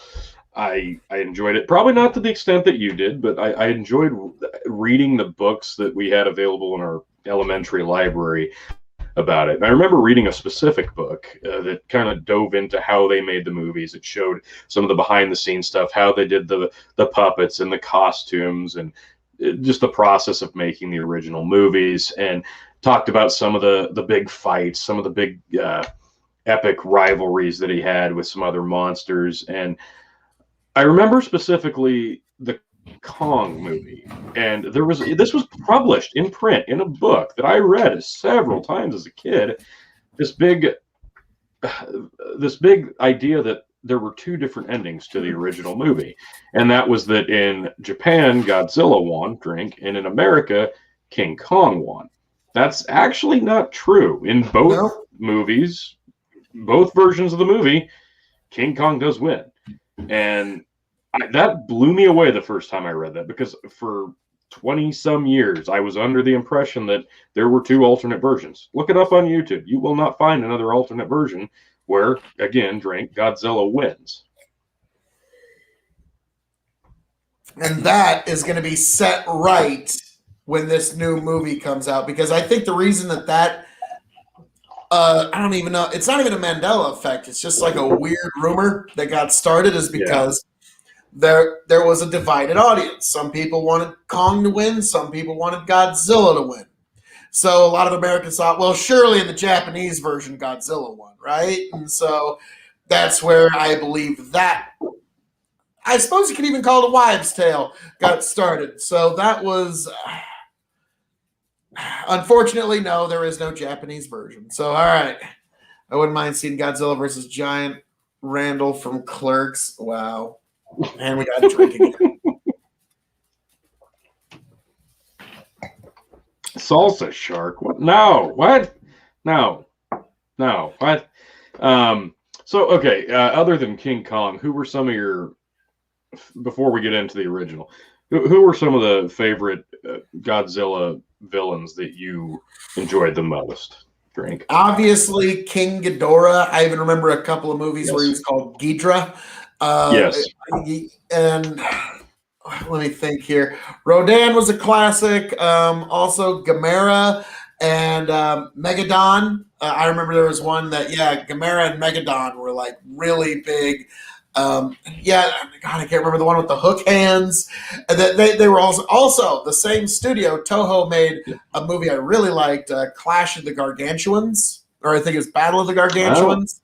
And it was basically, two kaijus just beating the crap out of each other over a little model town. But I remember just watching it with my dad when I was a kid. And thought it was awesome.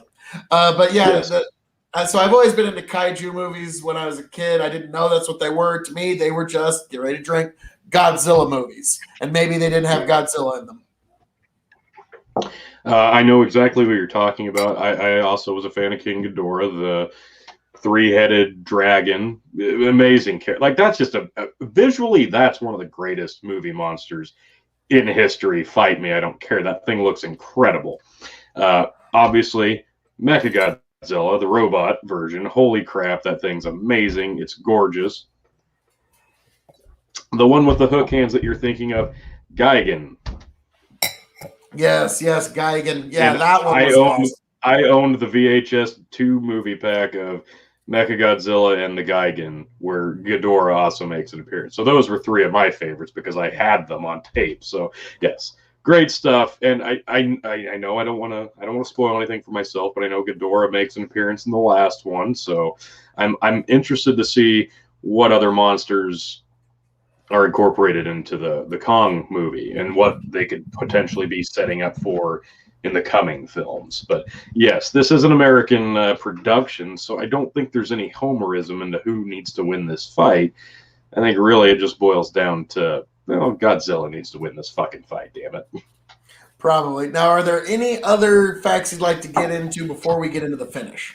Yeah, I've got this article pulled up. Let's go through this and let's see if any of them are actually true or not. But I figured we might as well, before you and I do any more in-depth talking about the original 1962 version of the film. This is from mentalfloss.com, 11 huge facts about King Kong versus the G-Man. Let's call him that.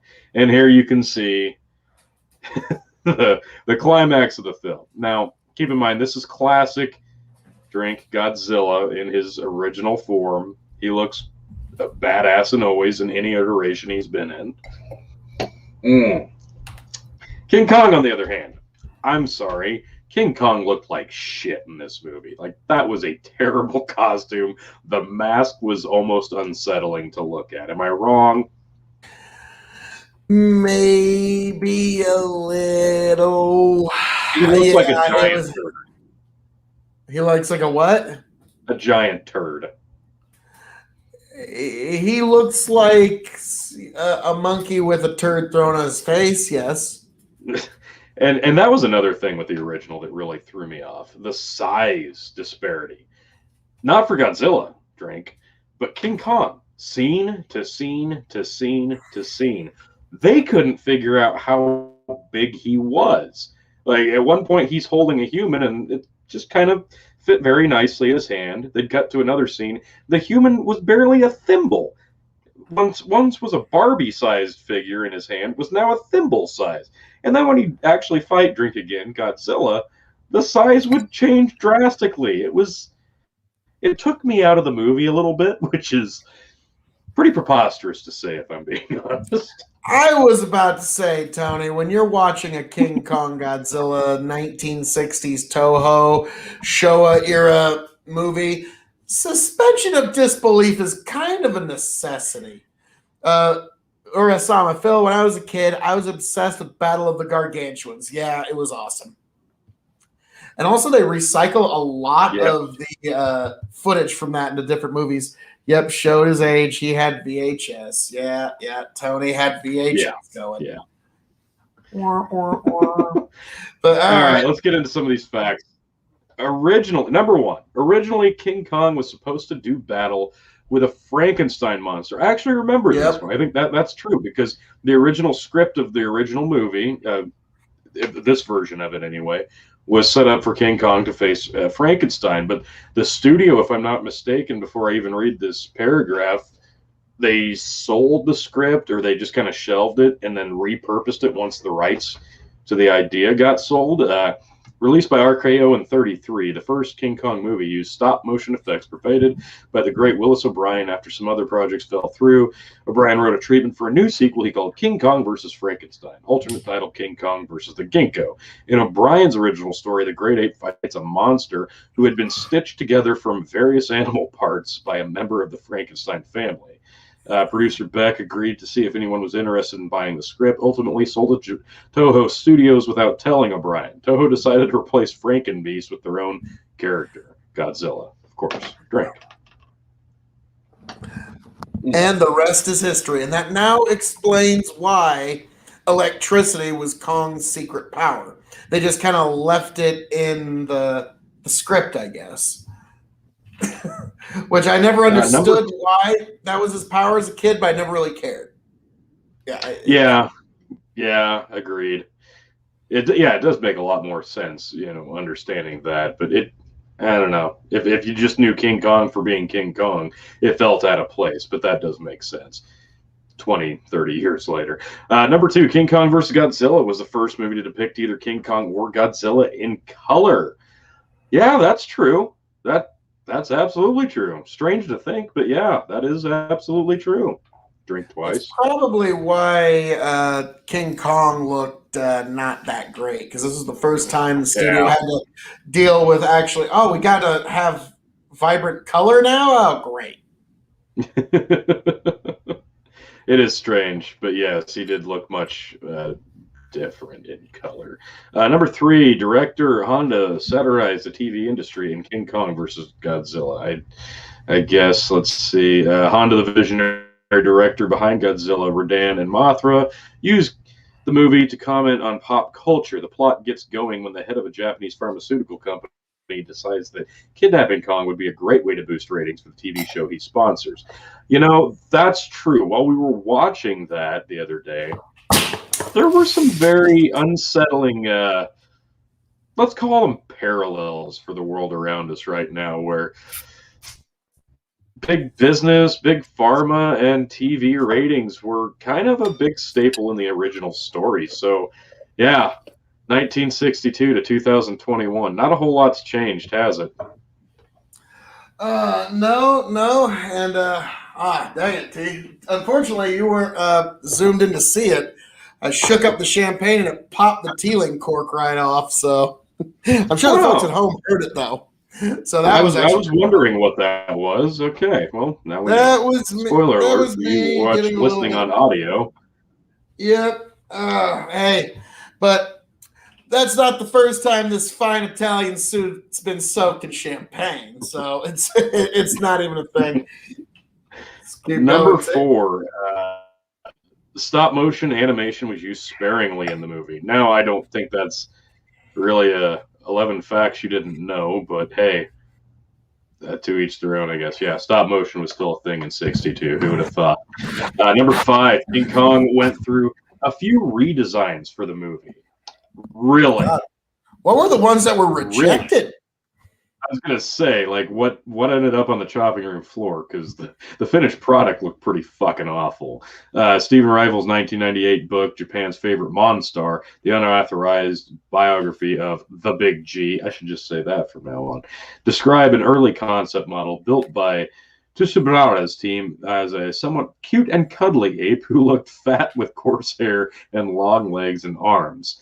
It was the first of many Kong designs the effects director rejected before settling on the right look. Sure, let's go with the right look. They could have done something about the face.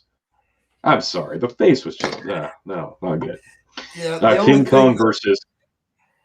I was about to say the only thing that really took me out of it at all was at times Kong's forearms were different lengths depending on what he needed to do. Yeah, that was one of the many things. I don't know. The Kong suit just didn't work. I like you King said, Kong versus King Kong versus Godzilla, Phil versus Champagne. It's all epic, and you're here to see it, folks. King Kong versus the Big G. Human cast features future Bond girl Mie Hama. Nearly 30 years after King Kong chased Fay Ray around the Big Apple, King Kong versus the Big G introduced the gigantic gorilla to Fumiko Sakurai during his Tokyo Rampage. Sakurai was played by Mie Hama, who would go on to play Kissy Suzuki in the ’67 James Bond thriller You Only Live Twice. I did not know that, actually. That's actually kind of surprising. Huh, yeah, I didn't know, because I remember there was a couple of really good actors, and this is a whole acting troupe, but I didn't know that one of them went on to be a Bond girl. You do learn something every day. All right. Number 7, the big fight scene was choreographed by the suit actors. Veteran actor Haru Nakajima had been suiting up to play the Big G since 1954. For the climax of the movie, he brought something new to the table: pro wrestling moves. With the co-star Shoichi Hirose, who portrayed Kong, Nakajima choreographed a frantic monster battle, heavily influenced by the sport. I used the elements of pro wrestling as well as the movements of the original Godzilla. Nakajima said, I modified the way he moved, so it was quite difficult. None of the staff, including Mr. Tsubara, knew anything about staging a fight. Well, that actually does make a ton of sense, because if you watch the fight scene, especially Kong's very MMA, gets in the guard, goes for brunt force attacks, striking blows, grappling holds, throwing motions. So it does make a ton of sense. I can absolutely see that. Oh, Lord. Well, let's move onward and upward. I'm just cautious of the champagne bottle giving me a Godzilla radiation blast again. So. Number 8. Some of the music in the American version was written for 1954's Creature from the Black Lagoon. That makes actually a lot of sense as well, because let's face it, there probably wasn't an abundance of music being thrown around various Hollywood studios at the time, and a lot of stuff got reused in this era. Hell, even look at Disney movies of that era. They pretty much reused the animation sequences in multiple films because it was just cheaper to recolorize it and put in new characters on top of the animation than it was to come up with entirely different scenes. So music could be even easier to repurpose if you didn't use it, or even if you did. Number 9, there's an old myth about the ending of King Kong versus Godzilla. Here it is. Both the Japanese and the English language version of the movie end with Godzilla and Kong tumbling off a cliff, falling into the Pacific Ocean together. Yet when the water settles, only Kong surfaces, making him the official winner of the bout. Despite this, in 1963, the American magazine Spaceman claimed 2 very different endings had been shot. If you see the movie in Japan, Hong Kong, or some oriental sector of the world, Godzilla wins, declared Spaceman. On the other hand, in the USA and England, for instance, Kong wins. That's not accurate, but the two endings myth was later repeated by the Crestwood Monster House book series, Famous Monsters of Finland, and magazine, an edition of Trivial Pursuit board game. Even sportscaster Bob Costas got it wrong. So there you go. Oh, we got a drink when Tony's kids came in. So, folks, yes, it's so unfortunate. It's a travesty, but yes, Godzilla did not win. Now, number 10. One of the Pirates of the Caribbean movies used the octopus from King Kong versus Godzilla as an animation reference. Now, funny enough, that's a real squid. Folks might not know that, but that is a legitimate, actual, factual squid that was in that movie. It wasn't a prop squid. It wasn't stop motion. Octopus. Except for, octopus. What do I know, right? But it was an actual octopus, and there was no stop motion, no nothing. They used real octopus, and apparently some of the production crew actually ate one of the octopus after the filming was done. So that's lovely. Yeah, this one, I don't know. Like, this whole sequence in the movie alone, it just felt like filler. Like, you're there to see the two main monsters, and then all of a sudden a giant octopus shows up and starts trying to attack the local tribe. I don't know. It seemed a little out of place, like they just needed to fill up some more time. So, hey, let's throw a giant octopus. Kong needed a jobber he had to knock down before he goes to wrestle Godzilla. Come on, we both know. I'm shocked they didn't have... If it wasn't for the fact that Godzilla was already well established, they would have given him a jobber to knock down. I guess maybe that was the submarine, but... According to this paragraph, Hal Hickel had his work cut out for him as a computer animation director of Pirates of the Caribbean, Dead Man's Chest. It was his job to make the film's giant kraken look as realistic as possible, both in and out of the water. According to Hickel, King Kong vs. Godzilla had the best reference footage he could find of an octopus crawling around on dry land. Remember the giant cephalod who attacks Kong Island during the movie? In most shots, it was portrayed by a real flesh and blood octopus that Tsuchiburaya plopped onto a miniature set. So there you have it. And number 11, catch up on one more drink. We're like 5. And another. Here we go.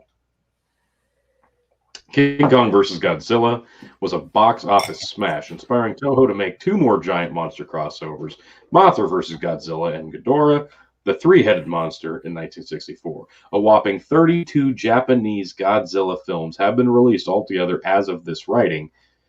To help celebrate the studio's 60th anniversary in 1992, Toho considered remaking King Kong vs. Godzilla, but the rights to Kong were prohibitively expensive.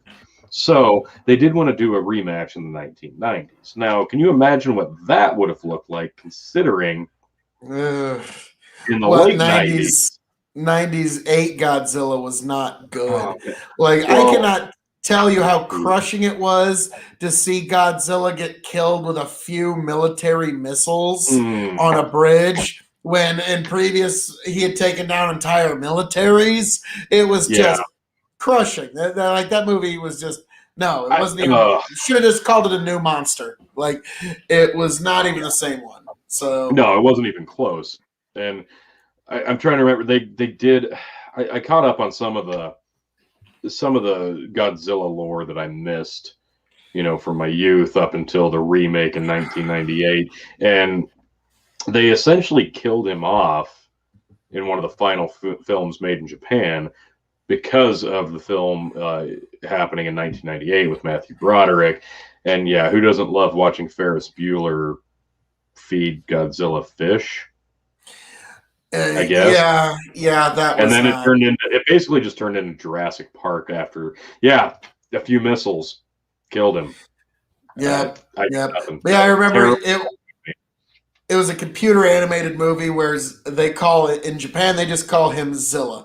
They don't even add the god to his name. They just call him Zilla, and literally Godzilla's just face off against Zilla. Godzilla just turns his tail, smashes him, he flies off into a building, blows up, and he's gone forever.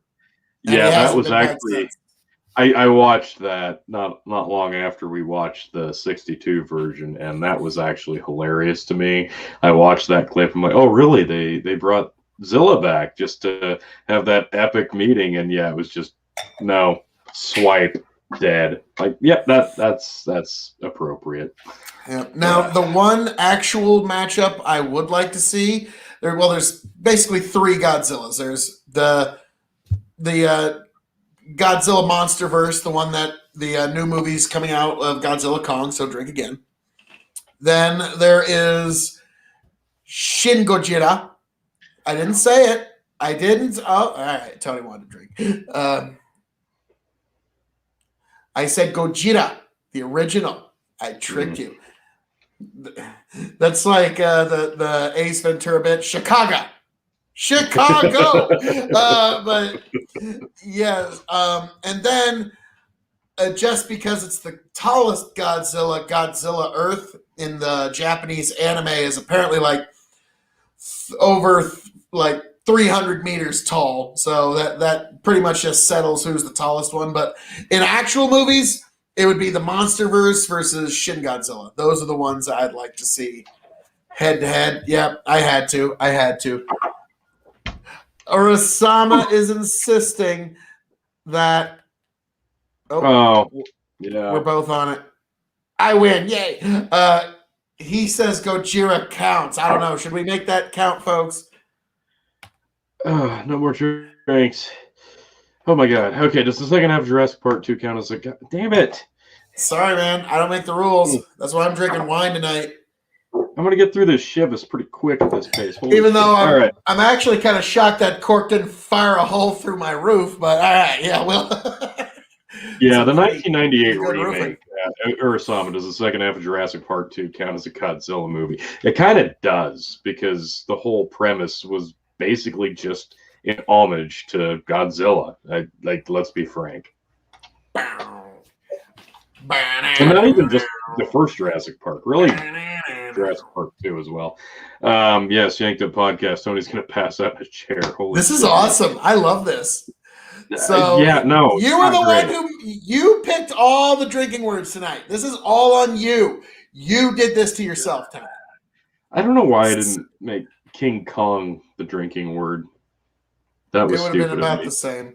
Now, all right. So we do have about 14 minutes left before we call this stream, so we do have one more topic. But well, hang on. Whoa. What's the finish? Before we go to that, I was just gonna say, I'm gonna pop up the link to the StreamYard post show. Here's the link. I'll put it in the comments before we sign off, but I'm going to leave it up here if anybody wants to save it for now. Before we get off this topic, Phil, what else do we need to close out on? Well, what's the finish? Who do you think walks away? And also, Tony, here's my special run-in. Mechagodzilla is going to make an appearance, but it's not just going to be any Mechagodzilla. They're going to use Dagon Skeleton, Godzilla's relative, to actually be the frame to hold up Mechagodzilla. And I know this is too fun. And that will be what actually, and that frame of the Dagon, I think could somehow take random control or use the brain of one of the other like dead Mutos from the first one, or of one of the ripped off Ghidorah heads that kept like regenerating and stuff. There's a lot of different ways they could put that brain into the Mecha G-Man's body, and it would be held up with Dagon's skeleton, and so it would be Ghidorah Dagon Mecha G-Man, and it would be so freaking awesome, and it would be the thing that would cause Kong and Godzilla to have to team up to go up against this bigger set of jaws. That's my big theory. I guess for me, it's simple. The G-Man's got to win this one. Like you said, you got to right the wrong. The manner in which he does it, I think it's got to play into the strengths of Kong. Kong thinks he has a great trap set. Maybe he's holding a really great weapon of some sort. He gets a surprise attack. But the G-Man shows he's not really as stupid as he's been led to think. Springs a trap of his own, gets the W. I don't think Kong dies here, right? Because you've got to set up the potential for a rematch. Not that that's ever been a problem in these monster films before, but I think you got to set up the potential for a rematch. Not just that, maybe a team up against, like you said, a Mecha Godzilla, or a Mecha King Ghidorah, because or I love Mecha Kong would be amazing, but Mecha Ghidorah with the metal head, that was one of the coolest looking robots ever. But I digress. I think you set up the next film towards the end of this, and a potential team up between Kong and Godzilla. Drink again. Yeah, now here's what I think. All right, Mecha G-Man and Mecha Kong against the teamed up G-Man and Kong, or any mix of those two teams that you want. Really, that's classic tag team action. And each combatant is going to have their distrust of each other as they're trying to make the team work, and things aren't going to quite work out. And I mean, classic tag team action. I mean, it'll be like Hangman Omega versus the Bucks level of epic tag team action. So it would be incredible, one of the best. Now, that's my big take for King Kong and Godzilla. I'm stoked. Yeah, I'm definitely going to try to get caught up before the movie exit. I'm going to at least get these movies watched before this movie exits the theaters, because I do want to see this one. Like, it makes too much sense, especially after watching the original here recently. You just have to watch King of the Monsters before you see this one. You don't even have to watch. I gotta see it. I gotta see them both. It's Bryan Cranstoning all over the first 20 minutes, and then it's Monster. I love Bryan Cranston. He's amazing. He's an incredible actor. But now, I'd watch it just for that. What is this next topic you want to move on to? Okay, real quick, before we close this out with our last topic, we do have something. Let me check here real quick. I think we had a special update. Yes. Hang on. Am I hearing you clearly? Oh, yes, we have a correspondent. This is new. We have a new correspondent to the Dog and Chicken show of the Big Bucket Empire. Yeah, we have a new correspondent, and they're actually checking in on another a friend of ours, Tom Foolery, who streams basically 24/7. We have a correspondent. Let's see what's going on over there real quick. Oh. All right. Not much going on over there, folks. I'm sorry. Tom's asleep again. That's unfortunate. Okay. Well, we'll check back again. We'll see what's going on.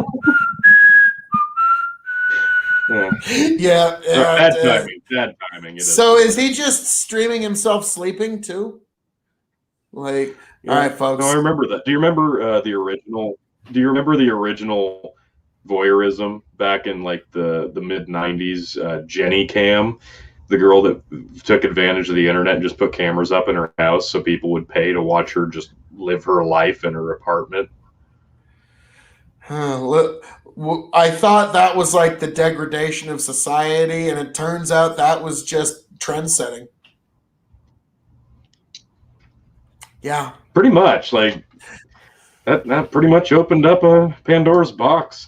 Here we are later. OnlyFans is a website thanks to that idea. But, Lord almighty. So terrible. But so, Tony, what is the last topic du jour? Love you, Tom. Yes, our last topic. Those of you still with us. All right. So, you know, this Sunday over on the Revolutionary Wrestling Podcast, we do have WWE Fastlane fast approaching, and we are on the road to WrestleMania. So, you got to get over to the Revolutionary Wrestling Podcast. You got to like, you got to share, you got to subscribe. Make sure you're ready to go to watch us predict, preview, react, and review the show on Sunday night. So, real quick, since it is the season and Fast Lane, yes, Yank That Podcast, Fast Lane. Drink. Okay. It's the most wonderful time of the year.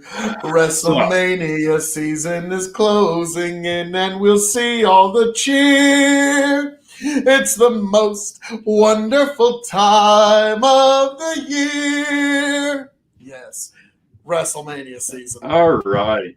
Keeping in line with the little-known facts, WWE Fastlane 2021. Little-known stats and facts. I haven't read this. This could get really creepy real fast. So, yay. Here we go. Oh, my. Number 5.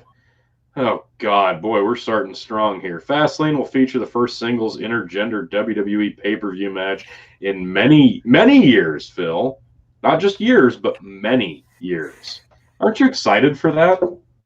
When I first heard about this, Tony, my first reaction I sent to you was, what in the sports entertained fuck is this?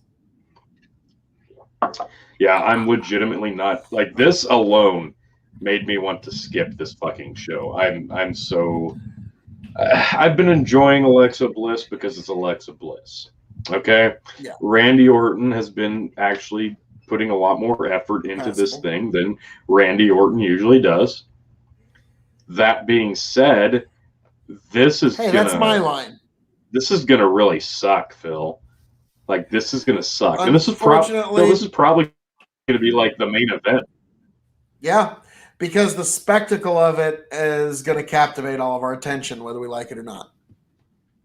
We have to see what they do with this nonsense. Well, this is going to be a cinematic piece of shit. All right, this is obviously going to be a movie match. It's going to set up the return of the Fiend, the return of Bray Wyatt, because they're going to have the match at WrestleMania, whatever iteration Bray Wyatt comes back as, whatever horrible monster he is now. They've got to recast him yet again because they somehow found a way to bumble the hottest thing in wrestling. So here it is. So you got to have Alexa Bliss wrestle Randy Orton. I don't like it. I'm not a fan. But I'm at least going to watch the show and see what the fuck they do. Yanked Up Podcast asks, so, is the belt up for grabs this Sunday? Well, you're damn right. The belt, it's right here, and it's up for grabs, Yanked Up, but it's going to stay right here. Like, it's up for grabs, but the only one grabbing it is going to be me, the 9-time champ. Let's be honest. Oh, no, Tony. I am going to be taking it from you at Fastlane, and then I will be going into WrestleMania as the champion again. And Tony, there is no hair for me to lose a hair versus hair challenge this time. So I'm really liking my chances. I'm liking my... sorry, Tony. You're losing this weekend. But the biggest problem is, how in the sports entertained fuck do we even quantify or predict this thing? That's the thing. Like, we're not going to predict this show. Probably at this point, we might have to wait until Sunday before the show actually starts to predict the full card. I think we can maybe try for Saturday, but we'll see. We're going to try. We're going to see what happens, but for sure we'll get some predictions out before the show kicks off. This is going to be a terrible show. Like, this is going to be probably one of the worst shows of the year. Let's just be completely frank about it.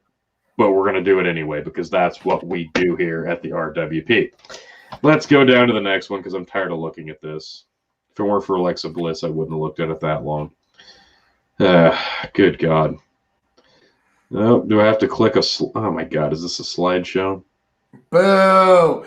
I hate clickbait. Oh, it is. It's a slideshow. All right, let's see. Number How many 4. Facts are there? 5. It's only 5. This one is actually interesting to me. Now, Roman Reigns and Daniel Bryan collide for the second time at Fastlane. This is actually interesting because Daniel Bryan and Roman Reigns actually do have kind of a, I don't want to call it a rivalry, but they've got history. Roman Reigns was the chosen one that they picked to be the poster boy in John Cena stepping out of the limelight. But Daniel Bryan was the fans' pick. Daniel Bryan was the man of the people. Daniel Bryan was who the fans said, no, fuck this. This is who we want. Give it to us or we riot. And that's literally what happened. Daniel Bryan eventually ended up winning the World Championship, Unified Championship at WrestleMania 30 because of fan demand, the Occupy Raw movement, the Yes movement.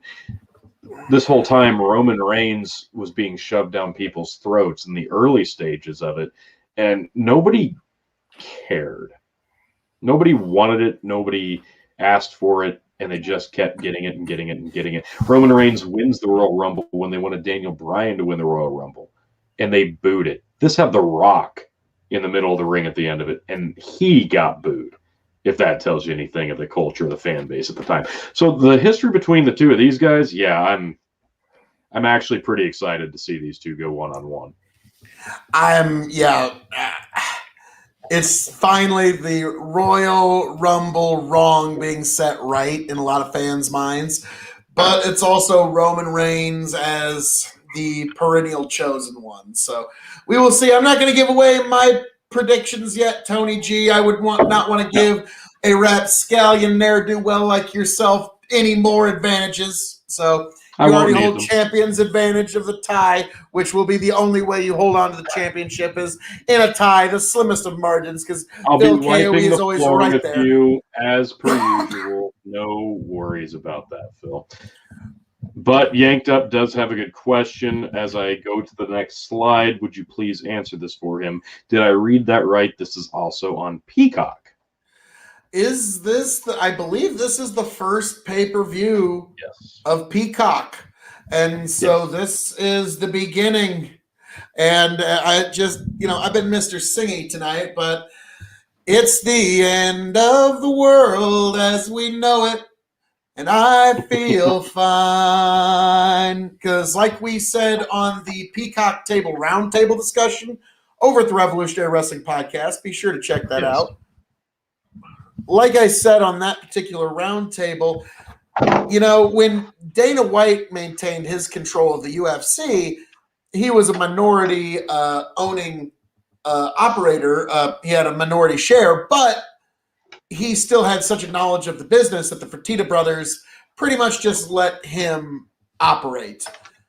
NBC is not going to be the same animal because they are a successful entertainment endeavor. So they think they know entertainment better than anybody. So for sure, I'm wondering what's going to be the first big creative decision that Vince McMahon wanted to zig, and NBC said zag, and they ended up zagging instead of zigging. I'm really curious what that one's going to be.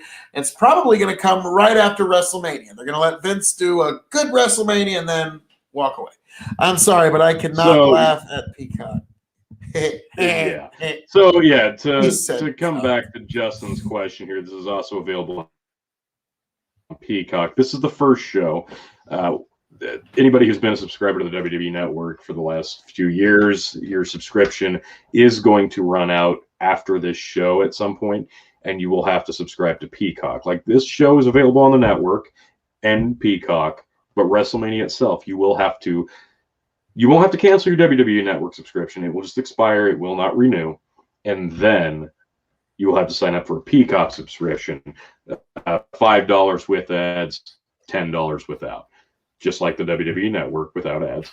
So, except for the ones they build into the show. So go sign up for Peacock. Forget about your WWE Network. Make sure you get there for WrestleMania at least. But yes, this is available on Peacock, and I don't know. It's going to be interesting to see how much of the library, I'm hoping all of it, moves and transitions over to Peacock, and we'll see just how this transition will go.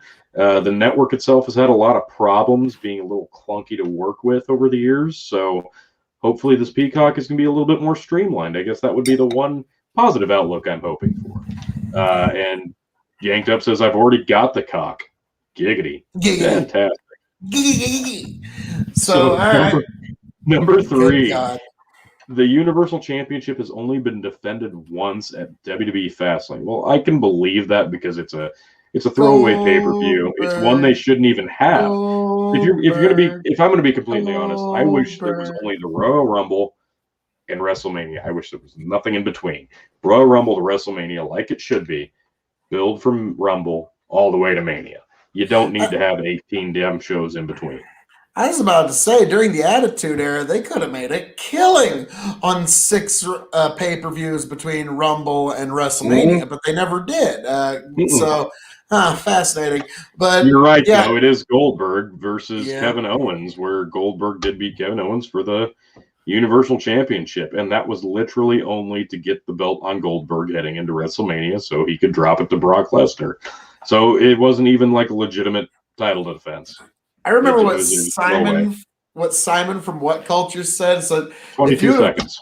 If you'd have told me in 2015 that Goldberg and Kevin Steen were going to main event a WWE pay-per-view, I would not have believed a word you said. But anything can happen in the WWE. So number 2. Oh wow, this is crazy. I can't believe this is number 2. Nia Jax was a challenger the last time the women's tag team championships were defended at Fastlane. Well, golly gee, I'm sure you got about an hour worth of content to talk about this one, right, Phil?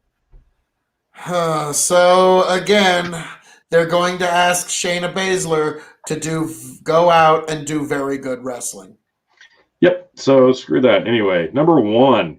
This is Big E's first singles match at WWE Fastlane's and Apollo Crews debut. That's not little known fact. How many years has Apollo been around? He's been around for a while. He's been on the main roster and he's still pretty young. So but they eventually got to start pushing that guy. Like it's kind of like Bobby Lashley. It's like it's now or never. You got to pull the trigger on this guy. But somehow Bobby's just got that. Here's the problem. Phil, that he's still if you've seen I don't know if you've seen SmackDown for a few weeks, Phil, but they're kind of pushing Apollo Crews finally. Did you know that? Have you heard about this? I will be honest, I did not catch SmackDown last week. Okay. So you know how Coming to America, the sequel, just came out? No.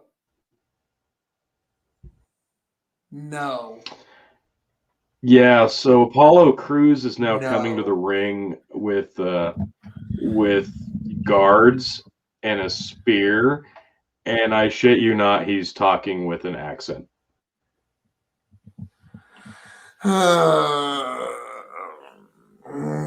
Okay. So, just to get you hyped for Fastlane, that's a thing. Oh, wow. Okay, then. I'm going to have to check out that clip now. Jesus. Yeah, good luck. Okay, then. Goddamn. So there's that. Again, this Sunday, Revolutionary Wrestling Podcast, YouTube, Spotify, Twitch, all the audio platforms. We'll be streaming on StreamYard. We'll be on Big Buck and Empire on Facebook. We'll be doing this live. The predictions, the review. Make sure you get in on this. I'm serious, because when we get into WrestleMania weekend, you're not going to want to be behind. You're going to want to see me retain this Sunday, obviously. But you're going to want to hit this, because it's going to be a good one, because this show's going to suck, and we're probably going to shit all over it. Sunday night, at least be there for that, folks. All right. It's the right thing to do. It is the right thing. It's not just the right thing to do. If you don't do it, you're doing yourself a disservice, and let's just be frank, it's insulting to us. Yes, well, that, and it's really just insulting to yourself. You're denying yourself this incredible entertainment awakening that you can find at the Revolutionary Wrestling Podcast. So perhaps this Saturday for our predictions, exactly. I hope we can get that. But yes, like, share, subscribe. But hopefully we can get all that in Saturday. But if not, check in with us Sunday, folks, for all kinds of crazy content.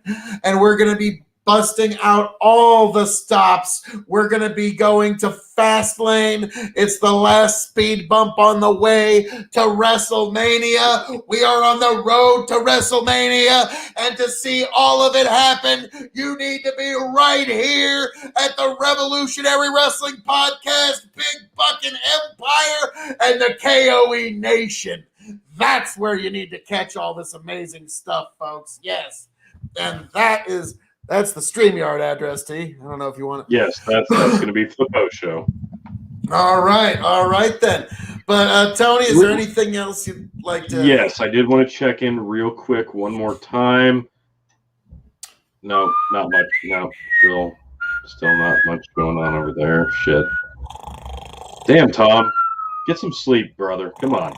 Anyway, so yes, those of you who are still hopefully sicker. So, okay, let's be frank. Without Chicken tonight, we somehow managed to shill ghost hunting, bourbon tournament of the KOE Nation. We finally started talking about some politics.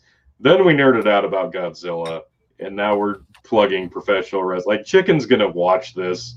He might get 10, 20 minutes in and go, this is what you guys did with Thirsty Thursday? What the fuck? Seriously? You tanked us. We're never going to recover from this. Well, we actually had pretty good views throughout the show, actually. Fun. Yeah, that was a really fun time. But so, Tony, may I? Yes, please. Absolutely. Well, folks, as I'm known to say around here, bring it in, folks. Bring it in. Bring it in. As I'm known to say around here. All that being said, thank you for joining us this evening for the Dog and Chicken Show, episode 81, Poultry Free, episode 3. I am Phil KOE, the devilishly handsome outlaw himself, your king of extreme, Phil KOE. You can find me at the KOE Nation on YouTube and on Twitch. Like, share, subscribe, grow the KOE Nation, and join the most beautiful, marvelous, erudite, well-informed, marvelous audience in all God's creation here at the KOE Nation. But before you do that, folks, be sure to like, share, subscribe, follow here at Big Fucking Empire to keep up with all your KOE content and all the crazy happenings of dog and of chicken. And there's even once in a while some KOE free episodes. I know it's all kinds of craziness, but this is the place you need to be. And also this Sunday, Revolutionary Wrestling Podcast, Fastlane, the final stop on the road to WrestleMania. I am the devilishly handsome outlaw himself, your king of extreme, the lord of the Scottish Highlands, the conqueror of the ethereal, the prince and potentate of the political parlance, and the baron of baldness himself. Here to say, folks, thank you for joining us.